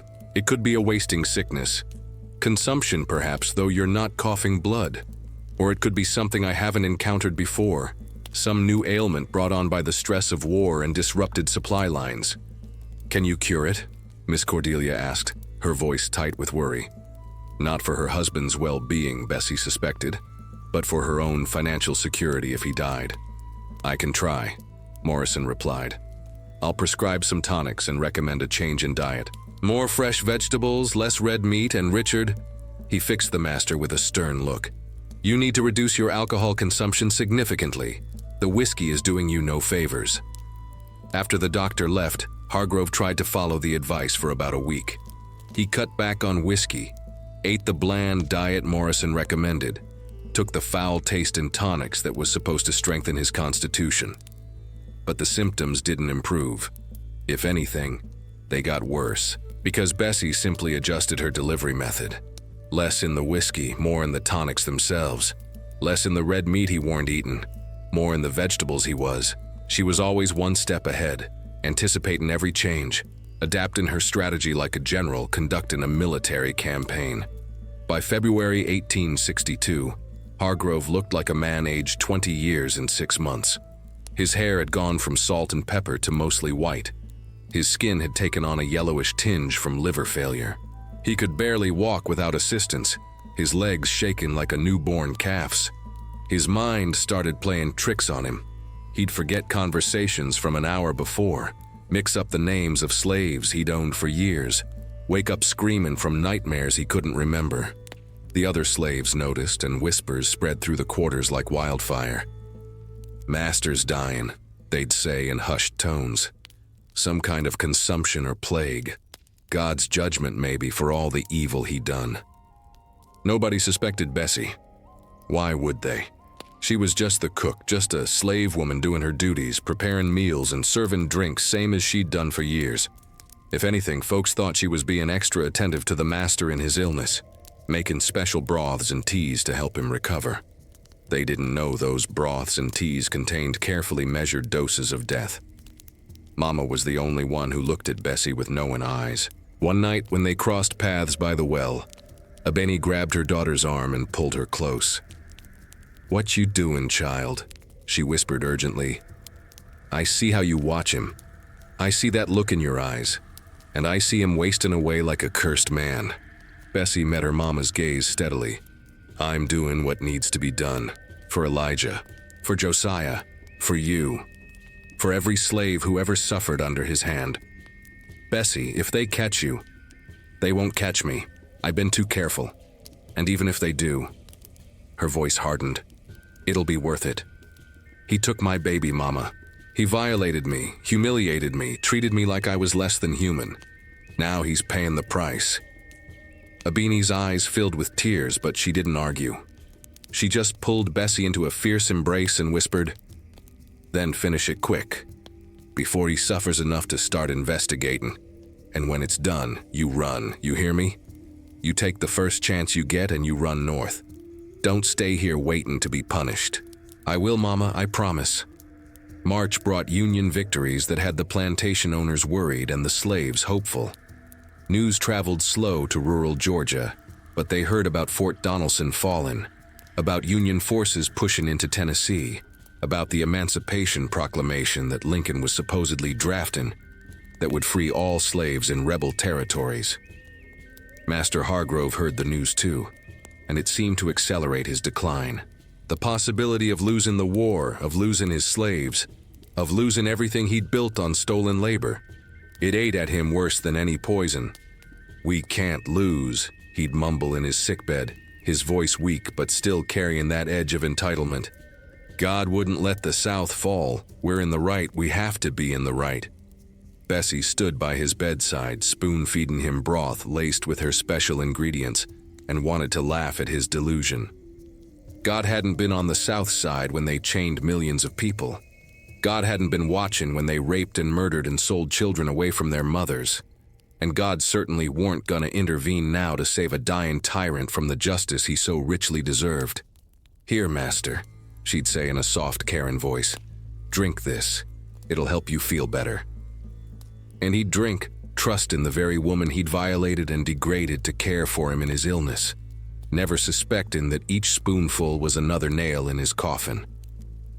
By April, Dr. Morrison was visiting twice a week, bringing other doctors with him to consult on this mysterious case. They poked and prodded, prescribed different treatments, debated diagnoses in Latin terms they thought the slaves couldn't understand. But Bessie understood more than they knew. She'd taught herself to read, remember, and she'd studied that medical book Miss Cordelia kept in the library. She knew the symptoms of liver failure, heart disease, and toxic poisoning. She knew exactly what she was doing to Hargrove's body and how long it would take to finish the job. I estimate he has perhaps 2 to 3 months left. She overheard Morrison tell Miss Cordelia in hushed tones. I'm sorry, Cordelia. I've done everything I can, but whatever's afflicting him is beyond my ability to treat. You should prepare yourself for the worst. 2 to 3 months, right on schedule. Bessie increased the doses slightly, careful not to overdo it, but wanting to make sure the timeline held. She wanted him to suffer, yes, but she also wanted it done before the war situation changed too drastically, before Union troops arrived and disrupted her plan, before anything could interfere with her revenge. Hargrove spent most of his days in bed now, barely able to eat, hallucinating from the toxins building in his blood. Sometimes he'd cry out for his mother who'd been dead 20 years. Sometimes he'd scream about demons coming to drag him to hell. Sometimes, and these was the moments Bessie treasured most, he'd whimper in pain, begging for relief that would never come. Why is God punishing me? He moaned one night when Bessie brought him his evening tonic. What did I do to deserve this? She looked down at him, this man who'd once seemed so powerful, and now was reduced to a shriveled, yellowed shell, and felt no pity whatsoever. Drink your medicine, master, was all she said. And he did, like a good patient, never knowing it was poison, never suspecting the quiet slave woman who'd endured his cruelty for so many years was the architect of his destruction. The spring flowers bloomed outside his window, beautiful and indifferent to human suffering, same as they'd bloomed when slaves was whipped in the yard, when children was sold on the auction block, when women was violated in the dark. But this spring would be different. This spring would bring death to the master and the first taste of justice to those he'd oppressed. Bessie touched the leather pouch under her dress, still half full of the powder she'd prepared so carefully. Just a little longer now, just a little more patience. And then Richard Hargrove would finally pay in full for every sin he'd committed against her people. By May of 1862, Master Hargrove's condition had deteriorated so drastically that even the most optimistic observers had to admit he was dying. The plantation ran on borrowed time, and Miss Cordelia's increasingly desperate attempts to maintain order, while the master of Willow Creek lay wasting away in his bed like a candle burning down to nothing. But something had changed in Hargrove's mind as his body failed. The pain and delirium brought on by months of slow poisoning had started to crack open doors in his memory that he'd kept locked tight. In his fevered state, he began remembering things, and worse, speaking them aloud. "The girl," he'd moan in the middle of the night, his voice carrying through the big house. "The girl with the baby. Where's the baby? Did I sell him?" Miss Cordelia would try to calm him, attributing his ramblings to fever and confusion, but the slaves who overheard knew exactly what he was talking about. Guilt, it seemed, had a way of surfacing when death came knocking. Bessie listened to these confessions with cold satisfaction. She wanted him to remember, wanted him to lie there in his own filth, 'cause that's what it had come to. Him losing control of his bowels and bladder, and think about every evil thing he'd done. Wanted his last days on earth to be tormented by the ghosts of his sins. But she also knew that a dying man's ramblings could be dangerous. If he started naming names, started connecting his illness to specific events or people, someone might start asking questions she didn't want answered. It was early June when things took a turn that made Bessie's blood run cold. Dr. Morrison arrived with another physician, a younger man named Dr. Charles Webb, who'd studied in Philadelphia and supposedly knew about new medical developments. They spent 2 hours examining Hargrove, taking samples of his urine and blood, asking detailed questions about when symptoms started and how they'd progressed. Bessie served them tea in the parlor afterward, her ears sharp despite her downcast eyes. "I've seen cases like this before," Dr. Webb said, his voice carrying an edge of suspicion that made Bessie's heart pound. "The symptom progression, liver failure, Cardiac irregularity, neurological decline, the yellowing of the skin. It's consistent with chronic toxic exposure. Toxic exposure? Miss Cordelia's voice rose sharply. What are you suggesting? I'm not suggesting anything definitively, Webb replied carefully. But in medical school, we studied cases of deliberate poisoning. Arsenic, antimony, certain plant alkaloids. They all produce similar effects when administered over time in small doses. Morrison frowned.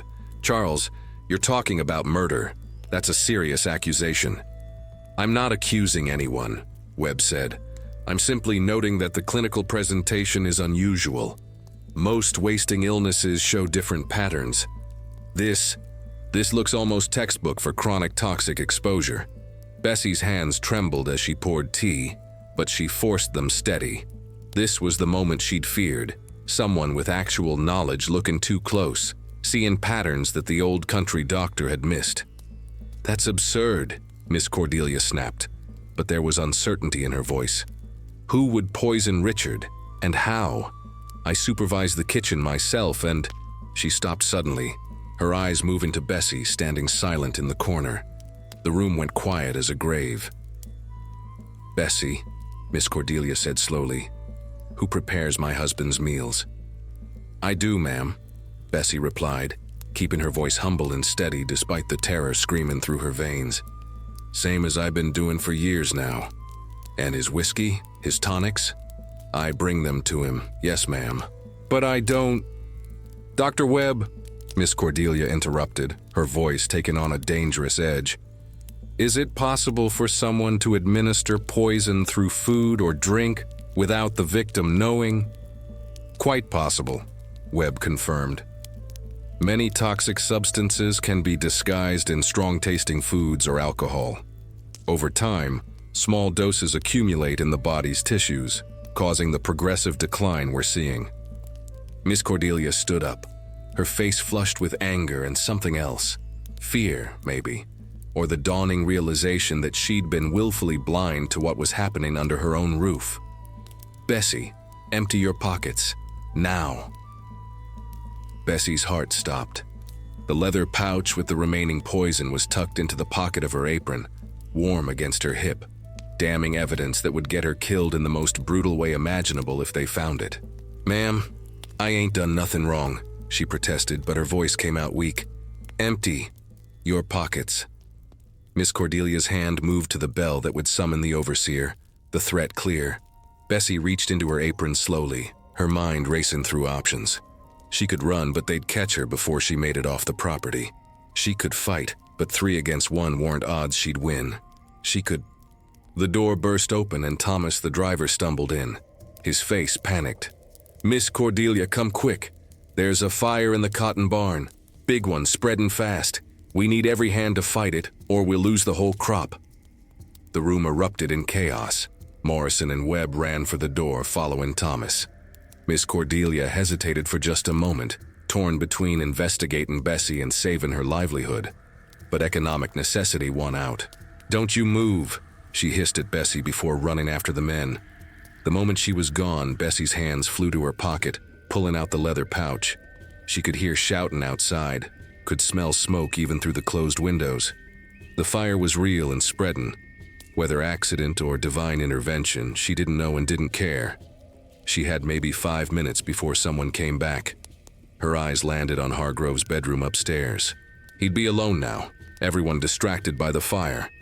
This was her chance, maybe her only chance, to finish what she'd started before they could stop her. Bessie ran up the stairs, her bare feet silent on the carpet, and burst into the master's bedroom. Hargrove lay in his bed, barely conscious, his skin yellow as old parchment, his breathing shallow and labored. He looked up at her with eyes that didn't quite focus. Who? Bessie? That you? Yes, master, she said, moving to his bedside. I brought your medicine. She pulled out the leather pouch and measured out what remained. Enough for 10 doses, maybe more. Enough to kill a healthy man within hours, let alone one already half dead from months of poisoning. This'll help you feel better, she lied, mixing the powder into the water glass beside his bed. But as she raised the glass to his lips, his hand, skeletal and weak but still capable of movement, reached up and grabbed her wrist. "You," he whispered, his eyes suddenly clearing with terrible understanding. "You been poisoning me." Bessie looked down at him. This man who'd raped her, sold her child, degraded her in ways that left scars no whip could match, and she felt no fear, only cold, absolute certainty. "Yes," she said simply. "Every day for months. Every meal, every drink. I've been killing you slow, Master, the way you killed my soul." His grip tightened weakly. "Why? You really asking me that?" Bessie's voice was hard as iron. "You violated me, sold my baby, your own son, to pay your gambling debts, humiliated me in front of everyone. You treated me like I was nothing, like I was property without feelings or rights or humanity. This is justice, Master. This is what you deserve." "I'll tell," he gasped. "I'll tell them what you done. They'll hang you." "Tell them," Bessie interrupted, pressing the glass against his lips. "Tell them a slave woman outsmarted every white doctor in Georgia. Tell them you was too stupid to recognize poison even when you was choking on it. Tell them the woman you raped became your executioner. See if anyone believes a dying man's ravings." She forced the water down his throat, holding his nose till he had to swallow or suffocate. He thrashed weakly, but he was too far gone to put up real resistance. When the glass was empty, Bessie set it down calmly and leaned close to his ear. "You remember that day in the yard?" she whispered. "When you made me eat the dog's filth in front of everyone? You remember how you laughed? This is for that, and for Elijah, and for every slave woman you or men like you ever violated. Die slow, Master. Die knowing you was beaten by someone you thought was beneath you." Hargrove's eyes rolled back, foam appearing at his lips as the massive dose hit his already compromised system. His body convulsed once, twice, then went still except for the rapid, irregular pounding of his failing heart. Bessie stood up, tucked the empty pouch back in her pocket, and walked calmly out of the room just as she heard footsteps pounding up the stairs. Miss Cordelia burst into the hallway, her dress singed from the fire, her face smudged with soot. "Where were you? I told you not to." She stopped, seeing Bessie emerge from the master's bedroom. "I was checking on Master Hargrove," Bessie said calmly. "He seemed agitated by all the commotion. I gave him water to calm him." Miss Cordelia pushed past her into the bedroom and screamed. Hargrove lay in his bed, his body rigid, his face twisted in agony, foam and blood trickling from his mouth. His eyes was open but unseeing, his chest barely rising with each labored breath. "Get Dr. Morrison!" Miss Cordelia shrieked. "Now! He's dying!" But Bessie didn't run for the doctor. She walked slowly down the stairs, out through the kitchen, and into the chaos of the burning cotton barn where dozens of slaves and overseers was fighting the flames. In the confusion, nobody noticed one slave woman slipping away toward the quarters. Nobody noticed her packing a small bundle of belongings. Nobody noticed when she whispered goodbye to her mama, who pressed a dried sweet potato and a tin cup into her hands and told her to run north, to follow the drinking gourd, to find freedom or die trying. And nobody noticed when Bessie disappeared into the Georgia night, leaving behind a dying master, a burning plantation, and a lifetime of bondage. She'd done what she came to do. Now it was time to see if she could survive long enough to taste freedom. Behind her in the big house, Master Hargrove drew his last agonized breaths, dying exactly as he'd lived, in pain, without dignity, and absolutely alone. Justice had been served, and Bessie was finally, terrifyingly, gloriously free to run. The night Bessie fled into the Georgia darkness, she ran with the North Star burning bright above her like a promise from God himself. Behind her, Willow Creek Plantation blazed with fire, both the cotton barn still smoking and the chaos of Master Hargrove's death sending the whole property into pandemonium. She followed the drinking gourd like Tia Ruth had taught her, moving through swamps and forests, avoiding roads where paddy rollers prowled with their bloodhounds. Her feet bled, her lungs burned, but she didn't stop, couldn't stop. 'cause freedom was finally within reach after 25 years of bondage. But back at the plantation, events was unfolding that would chase her for miles. Dr. Morrison and Dr. Webb worked frantically over Hargrove's convulsing body, trying every treatment they knew, but it was like trying to resurrect the dead. The master's liver had already shut down. His heart was barely beating, and the massive final dose of poison Bessie had administered was racing through what remained of his system like wildfire. "There's nothing more we can do," Morrison finally said, stepping back from the bed with defeat written on his face. "He's gone." Miss Cordelia stood frozen by the window, her hands clutching her throat, watching her financial security die right along with her husband. "How?" she whispered. "How did this happen?" Dr. Webb was examining the water glass on the bedside table, sniffing it carefully. His face went pale. "Cordelia, when did you say the slave girl was in here?" "Just before we came up. She said she was giving him water." Miss Cordelia's eyes widened with sudden understanding. "Dear God, you don't think—" "I think we need to find her immediately," Webb interrupted, setting down the glass with shaking hands.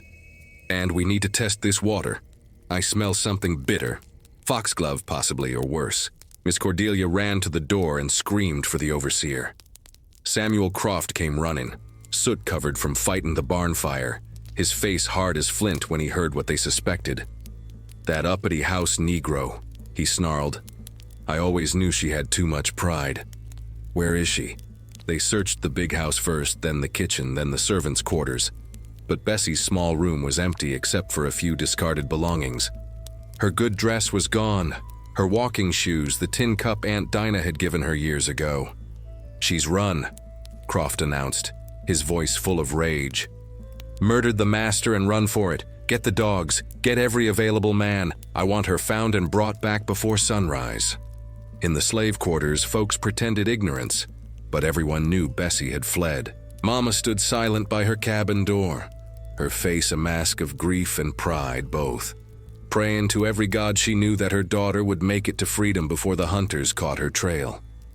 The paddy rollers assembled quickly, 6 white men on horseback with 4 bloodhounds straining at their leashes, eager for the hunt. They started at Bessie's quarters, letting the dogs smell her bedding, and within minutes the beasts was baying and pulling toward the woods.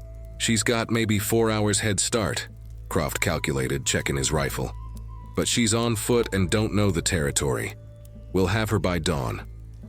What they didn't know was that Bessie had been preparing for this moment for years. She'd memorized escape routes from conversations she'd overheard, from maps she'd glimpsed in Hargrove's study, from whispered instructions passed between slaves who'd helped runaways on the Underground Railroad. She moved through the swamp like a ghost, using every trick Tia Ruth had taught her. She waded through creeks to break her scent trail. She rubbed her feet with wild onion to confuse the dogs.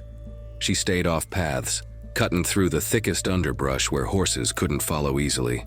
But the dogs was good at their job, and the men riding them was motivated by rage and the promise of reward. By dawn, they'd closed the distance to less than a mile. Bessie could hear them behind her. The baying of hounds, the shouts of men, the crash of horses through the brush. Her body was exhausted, her feet torn bloody, but terror drove her forward. She knew what they'd do if they caught her. A slave who murdered her master didn't just get hanged. She'd be made an example of, tortured publicly to discourage other slaves from even thinking about resistance. She stumbled into a small clearing and saw it. A creek deep enough to swim, fast-moving enough to carry her downstream away from her pursuers. It was a desperate gamble, but she was out of options. Bessie plunged into the icy water just as the first bloodhound burst into the clearing behind her. The current grabbed her immediately, pulling her under, spinning her like a leaf in a storm. She fought to keep her head above water, her arms windmilling, her lungs screaming for air.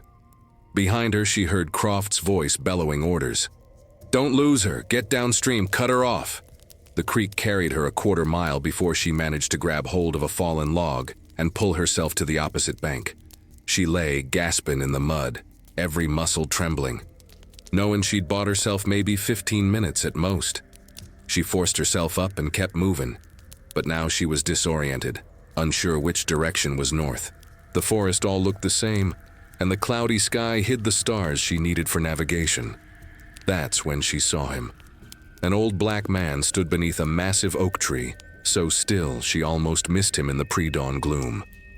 He wore the clothes of a field slave, but his eyes held knowledge that went beyond this world. "Follow me," he said simply, his voice carrying absolute authority. "Quick now, child. They close." Bessie didn't question it, couldn't question it. She followed him as he moved through the forest with the sureness of someone who knew every tree and stone. Behind them, the dog's baying grew louder. The old man led her to what looked like a solid wall of kudzu and blackberry vines. "Through here," he said, pulling aside the growth to reveal a narrow opening. "This here's a hush harbor, old meeting place from before the war. They don't know about it. You hide here till nightfall, then follow the moss on the north side of trees. 3 miles that way," he pointed. "You'll find a house with a red cloth hanging in the window. That's a station on the railroad. They'll help you from there." "Who are you?" Bessie whispered, but the old man just smiled. "One of many," he said. "Now go, daughter, your freedom's waiting, don't waste it." She crawled through the opening into a small, cave-like space formed by rocks and overgrown roots. The old man carefully rearranged the vines behind her, erasing all trace of the entrance.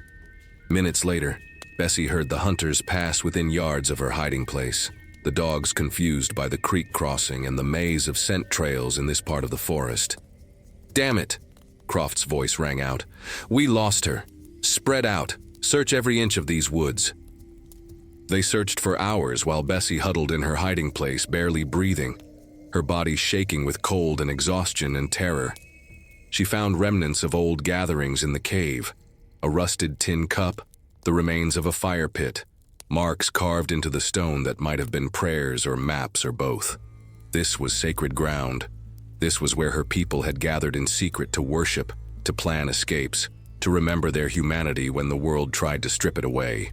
She could feel the presence of ancestors in this place, protecting her, shielding her from those who would destroy her. As the day wore on, the sounds of pursuit faded. The hunters, frustrated and increasingly aware that their quarry had somehow evaded them, began to argue about whether to continue or return to the plantation. "She's long gone," one man finally said. "Could be 10 miles away by now. And with the master dead and the cotton barn burned, Miss Cordelia's gonna need us back at the plantation to maintain order. The other slaves might get ideas." Croft resisted, but eventually practicality won out. "Fine," he snarled, "but I'm sending word to every patrol in 3 counties. Her description, her crimes, everything. She won't get far. No runaway does." Bessie listened to them right away, but she didn't move yet. The old man had said wait till nightfall, and she'd learned to trust the wisdom of those who'd survived slavery longer than she had. As darkness finally fell, she emerged from the hush harbor on shaky legs. The forest was alive with night sounds, crickets and frogs, the hoot of an owl, the rustle of small creatures in the underbrush. But no dogs, no men, no immediate danger. She found the moss-covered trees and followed them north, her body moving on pure will now, every step a prayer. 3 miles, the old man had said. 3 miles to the next station. She walked through the night, through pain and fear and exhaustion, driven by the knowledge that Elijah was somewhere out there too, still enslaved, still waiting to be found.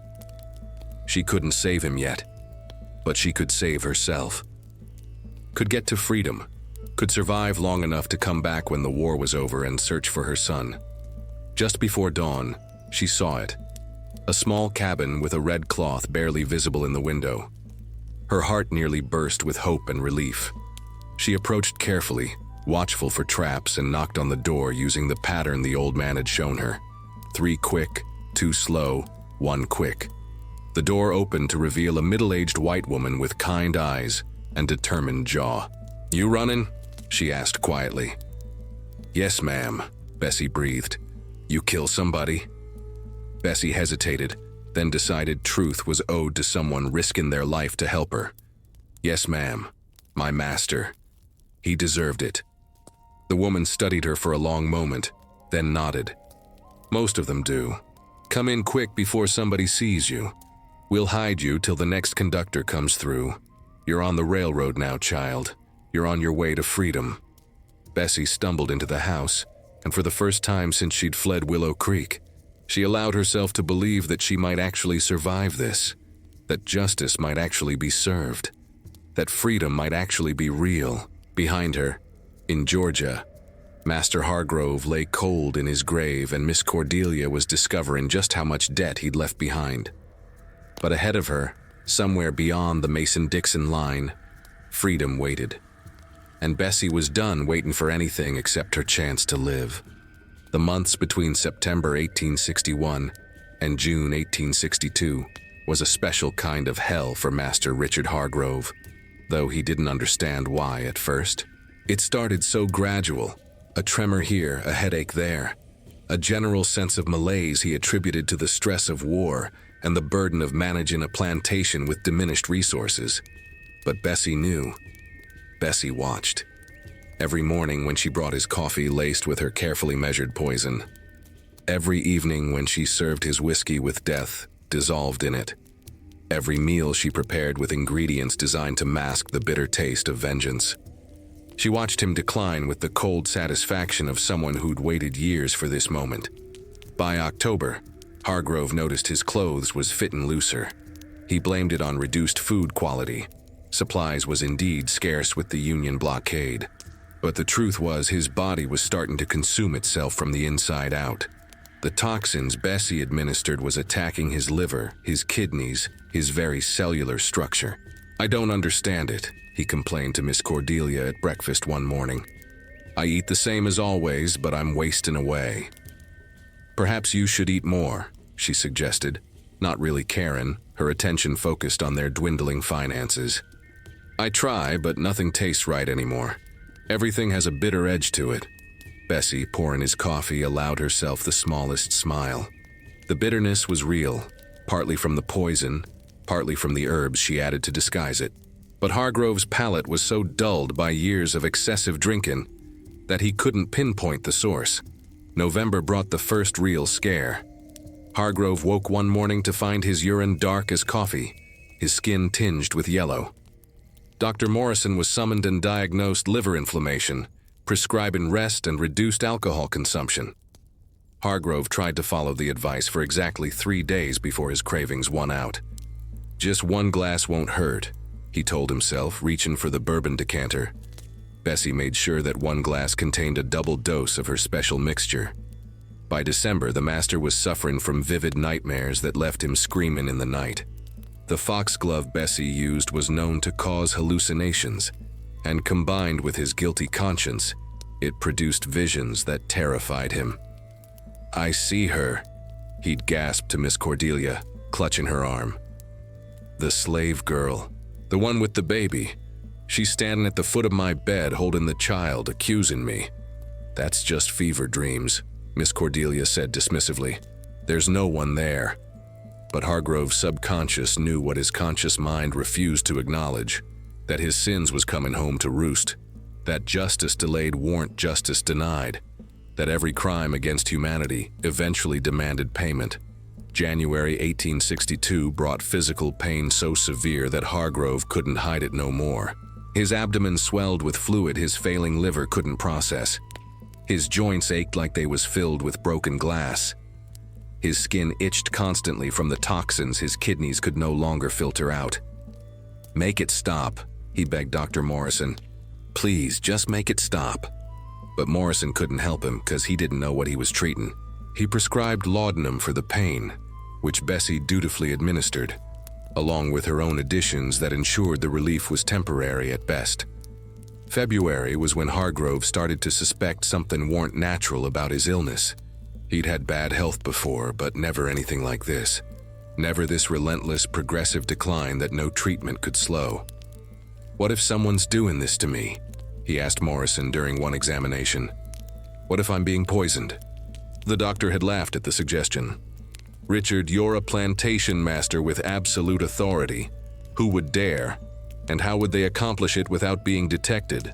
No, this is simply an unfortunate confluence of age, stress, and perhaps excessive indulgence in spirits over the years. Hargrove wanted to believe him, needed to believe him, because the alternative was too terrifying. That one of his slaves, whom he'd controlled through fear and violence for decades, had somehow turned the tables and was slowly murdering him right under his nose. But in his fevered dreams, he knew. He saw Bessie's face calm and expressionless as she poured his drinks. He remembered the day he'd humiliated her with the dog, the nights he'd violated her, the morning he'd sold her baby. In those dreams, she stood over him with a cup of poison and smiled. March brought delirium. The toxins had built up so much in Hargrove's system that his brain was affect BD, causing confusion and memory loss. He'd forget conversations minutes after having them, mix up the names of his own children, wake up not knowing where he was or what year it was. The war, he'd mumble. Are we winning the war? Someone tell me if we're winning? But nobody could reassure him, 'cause the Confederacy was losing, and everyone knew it even if they wouldn't say it out loud.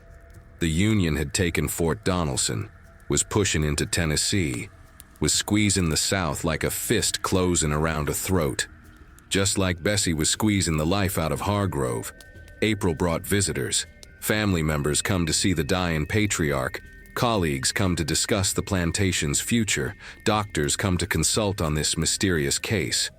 Hargrove lay propped up in bed like a yellowed skeleton, his eyes sunken deep in their sockets, his breath rattling in his chest. "I'm being murdered," he told his brother James, grabbing his hand with skeletal fingers. "Someone in this house is killing me slowly." "Richard, you're delirious," James replied gently. "The fever's making you paranoid." "No, I know it. I can feel it.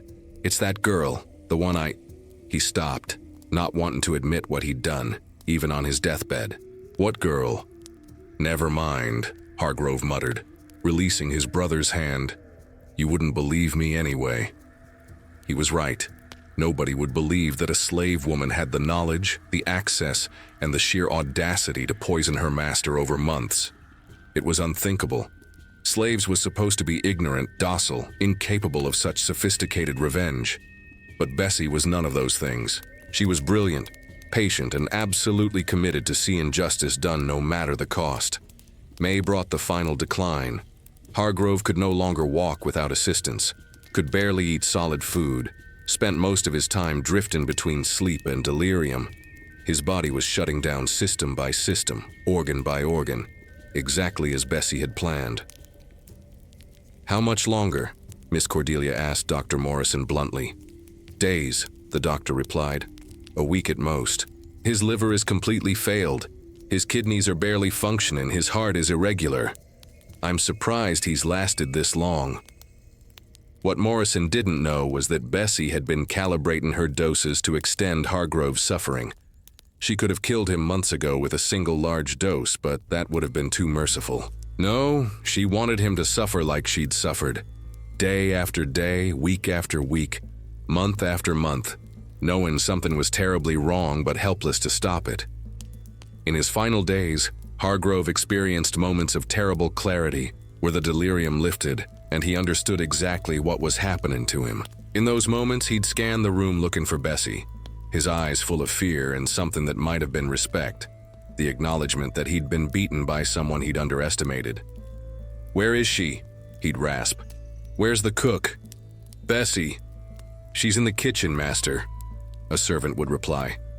Keep her away from me. Don't let her bring me anything."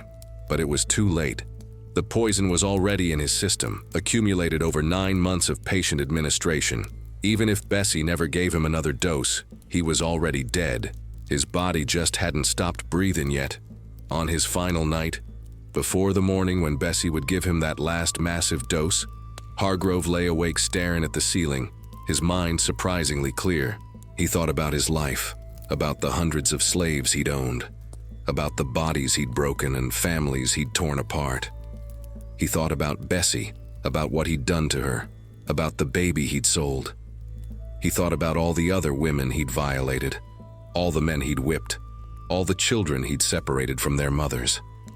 And for the first time in his 63 years, Richard Hargrove felt something approaching genuine remorse.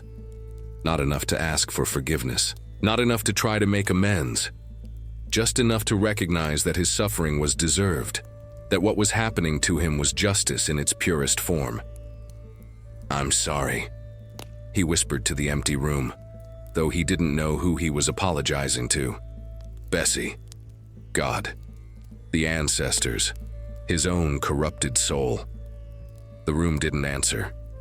The universe didn't offer absolution. And when dawn came and Bessie entered with that final dose disguised as water, Hargrove looked at her with eyes that knew and accepted. "Do it," he said simply, and she did. The convulsions started within minutes. The massive dose of concentrated poison attacked every system simultaneously. His heart seized, his lungs filled with fluid, his brain swelled, his stomach cramped so violently he screamed. It took 3 hours for him to die.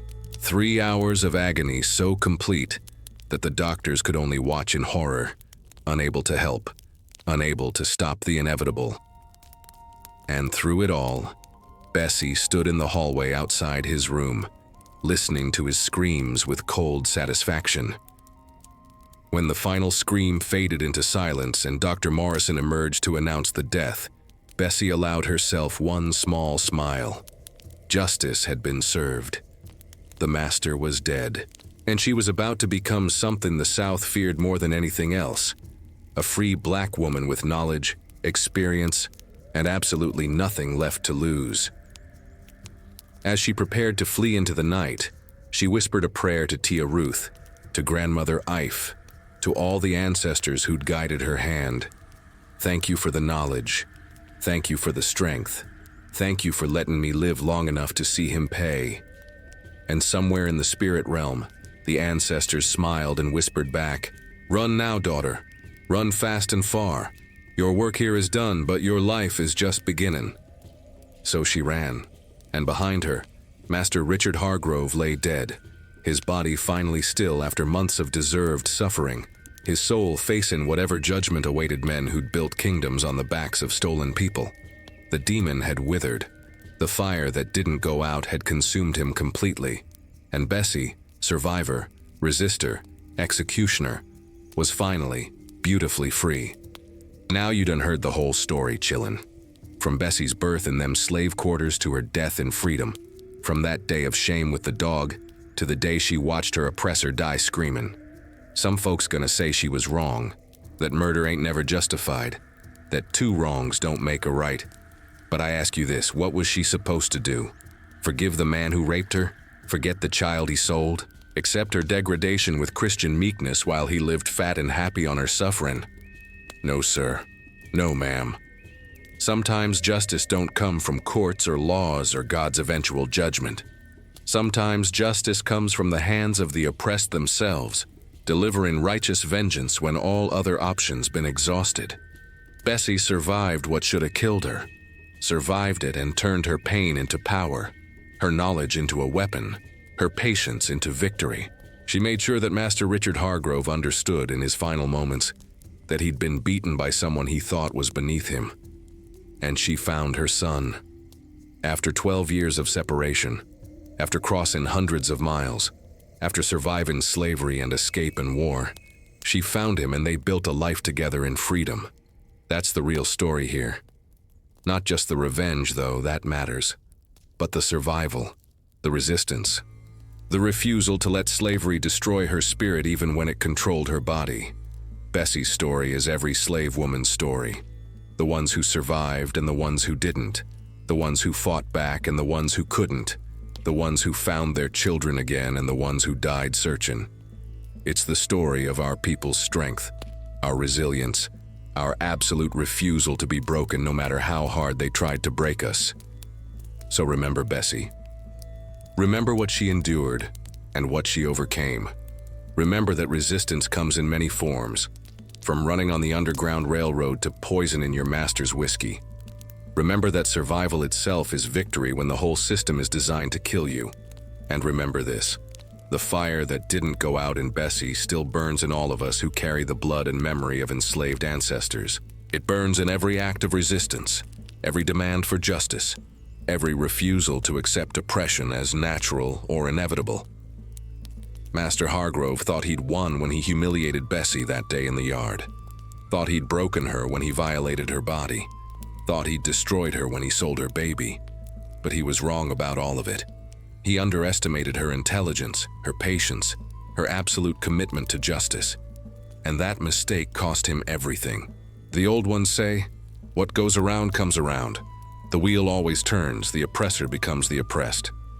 Bessie made sure that wheel turned fast, made sure that justice came in her lifetime instead of some distant future, made sure that at least one master learned what it felt like to be powerless, to suffer, to beg for mercy that would never come. And for that, for surviving, for resisting, for remembering, we honor her memory. We tell her story. We make sure the world knows that Bessie existed, that she mattered, that she fought back and won. Who suffered, suffered. Who resisted, left memory. And memory we keep here, in the echoes from the quarters. Rest in power, Sister Bessie. Your fire still burns, your story still speaks, and the ancestors still smile when your name is spoken. Amen, Ash, so be it.